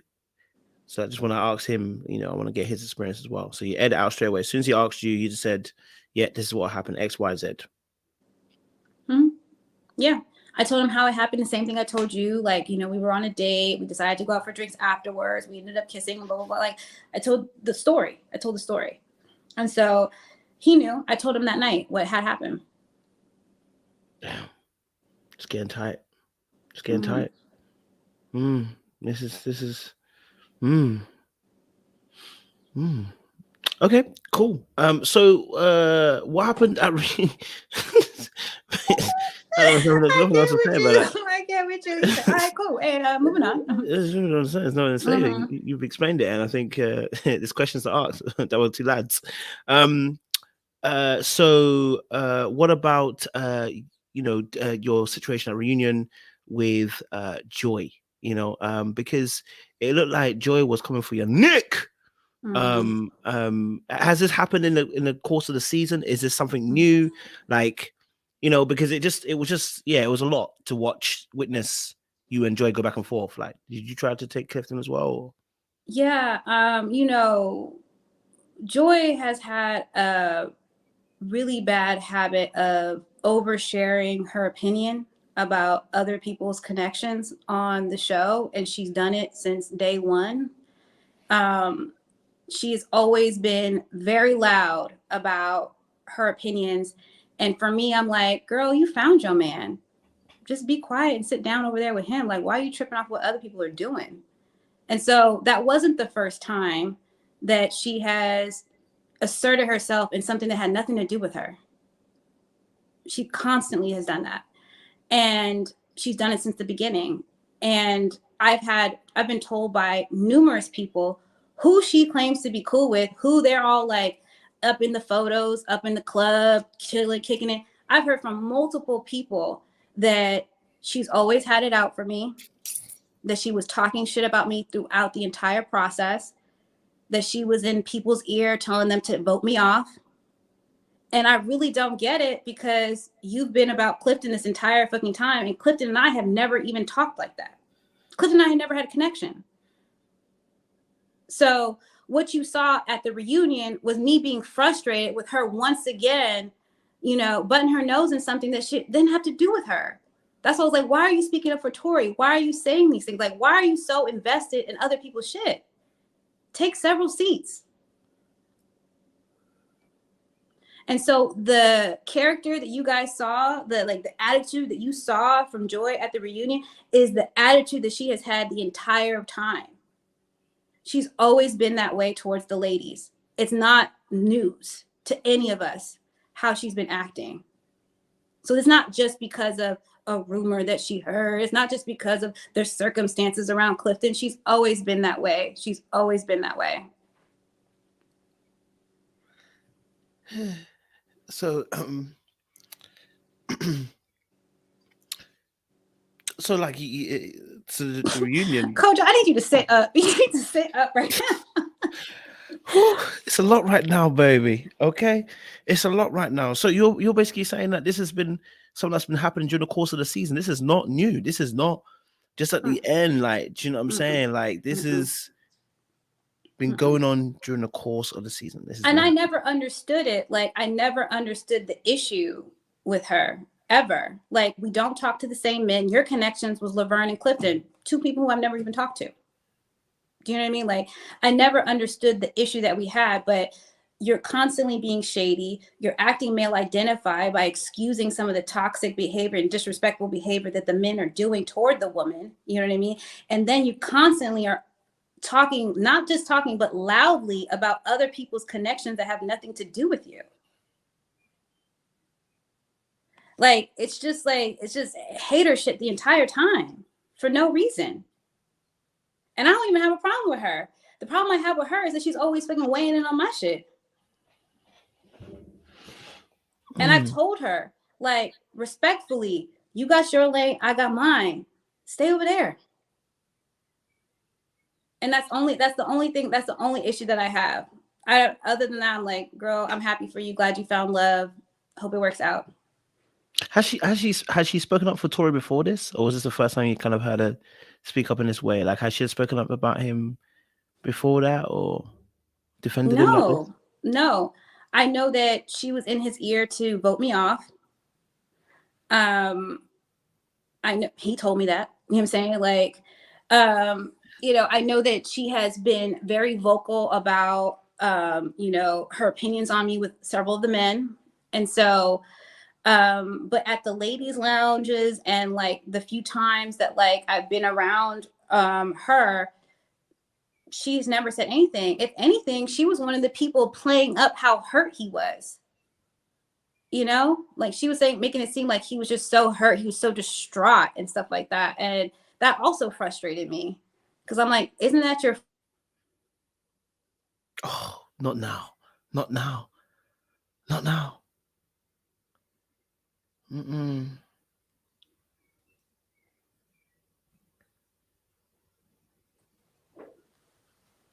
Thank you. Come back, baby. You were speaking a good speak. We're listening. No, so at the ladies' lounge and other places, like she never stood up for him. She never said anything. She was just always like kind of emphasizing how hurt he was, how distraught he was, how lost he was, how this he was, how that he was. Like she was really perpetuating this narrative that he was just like so heartbroken. I'm like, isn't that your friend? Isn't that the person you talk to? Like, you know what I mean? Like she wasn't coming to his defense in any of those scenarios. And like, I don't even know if they had like a genuine connection, but she was acting like she was all of the guys' best friend. She was all of the guys' best friend the entire time. So I guess she felt like she had the authority to speak on it because of that. Just we might not know. You might know. Just throw the question out there. Are you aware of the business arrangement that Dakia and Clifton had to There's a business arrangement? Yeah, just like stay in the show and stuff. Like they were gonna vote for each other. Clifton said that he had a business arrangement with Dakia. It wasn't real, the connection. I mean, he said it wasn't real. No, I am not aware of that. I think that is utter bullshit. I am close to Dakia. I know how strong her feelings were for Clifton, even after we stopped filming. I know what a blow it was to her to realize that like he didn't feel that their connection was as much as she thought it was. You know what I mean? But let me tell you, there's a lot of information that Dakia is sitting on. When I say that girl has receipts, she has receipts. And so don't mistake her silence for like being complacent. You know what I'm saying? Like, Dakia is a very classy woman. She is not putting the receipts out there because she is in a relationship. She is happy. You know what I mean? And she has nothing to prove. She has nothing to prove in that regard. But there's a lot of information that she's sitting on that could shut the whole shit down. And she's choosing not to because she's trying to take the high road. Just a question. Did they kiss? Do you know about a kiss? Because she said they absolutely kissed.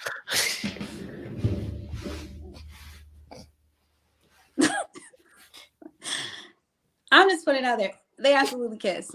They kissed. I'm gonna need a defibrillator. I'm so sorry. I'm so sorry. Oh, this is too much. This is too much. What you mean? What you? There's a lot. There's a lot that the fans don't see, and it's unfortunate. Clifton said they didn't kiss. Clifton said out of his own mouth they did not kiss. He came on my channel and said they did not kiss. It's a goddamn lie. I don't know who he's trying to make happy with that statement, Kojo. I don't know. I'm gonna say that like I was not there for the kiss, but I've seen the receipts about the kiss. So I'm gonna leave it alone. So you got to think about who's really in cahoots with who's really in a business relationship with who to make it to the end at that point.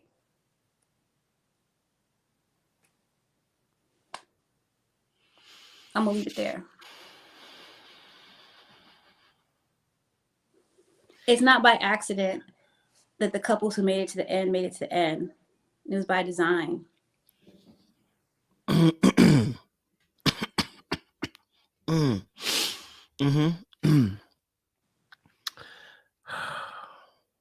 Wow, this season has really done me dirty.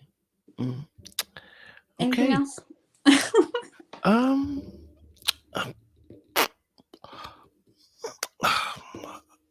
Anything else you want to say? Wait, hold on, just 2 seconds. I gotta get my charger, baby. My phone be trying to die on me. Man, I got him up out his seat. He trying to adjust. What is going on? I get with you right now. Okay, no, I think I can't think of anything else that's coming to my mind at the moment in terms of the situation. But I'm it's a lot right now. I'm just saying, it's a lot right now. That means, okay. Well, how did you feel about this Golden Girls comment? You know, I saw that you guys took that. You know, did you take that offensively, the Golden Girls comment? I think it was meant to be an insult, but I actually took it as a compliment. I was like, I thought it was hilarious because I'm like, aren't you with the oldest woman on the season? Why are you calling us Golden Girls right now? Like, okay, that's one. But two, the Golden Girls were fly. What are you talking about? They was kicking it. They was having fun. They was doing their thing up until however old they were. So like, nah, I'm not offended by that at all. Like, if I'm at that age and I'm surrounded by friends and we are having a great time, I feel blessed. So if anything, I took it as a compliment. I thought it was a little bit misdirected, but sure, you know what I'm saying? You should look at the person you're with.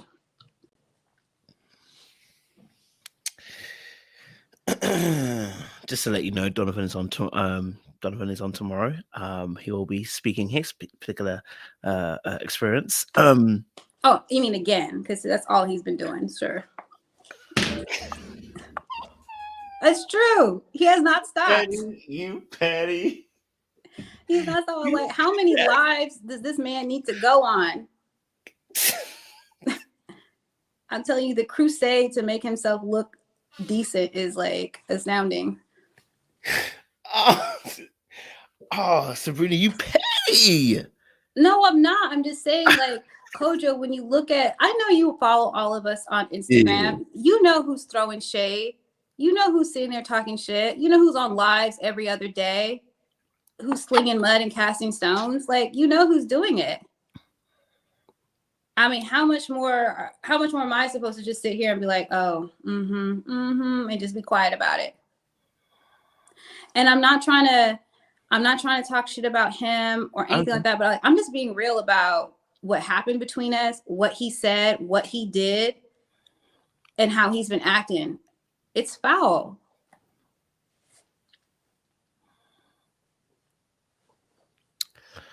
Yep. It's yep. I don't have any more questions, baby. Okay. Well, I really appreciate the opportunity. I've had fun, Kojo. I feel like I've had the range of emotions in this damn interview. I was like, you had me on the brink of tears. You had me laughing. I had to take a shot or two when the stream cut off. I've been all over the place, but I really, really enjoyed it. And I think if anything, I just want to say that, like, I appreciate you giving me the opportunity. And while I did not find my love on the show, I believe my love journey continues, and that, yeah, things are going to work out. Honestly, I appreciate it. Thank you for coming on board, man. Do you know what I mean?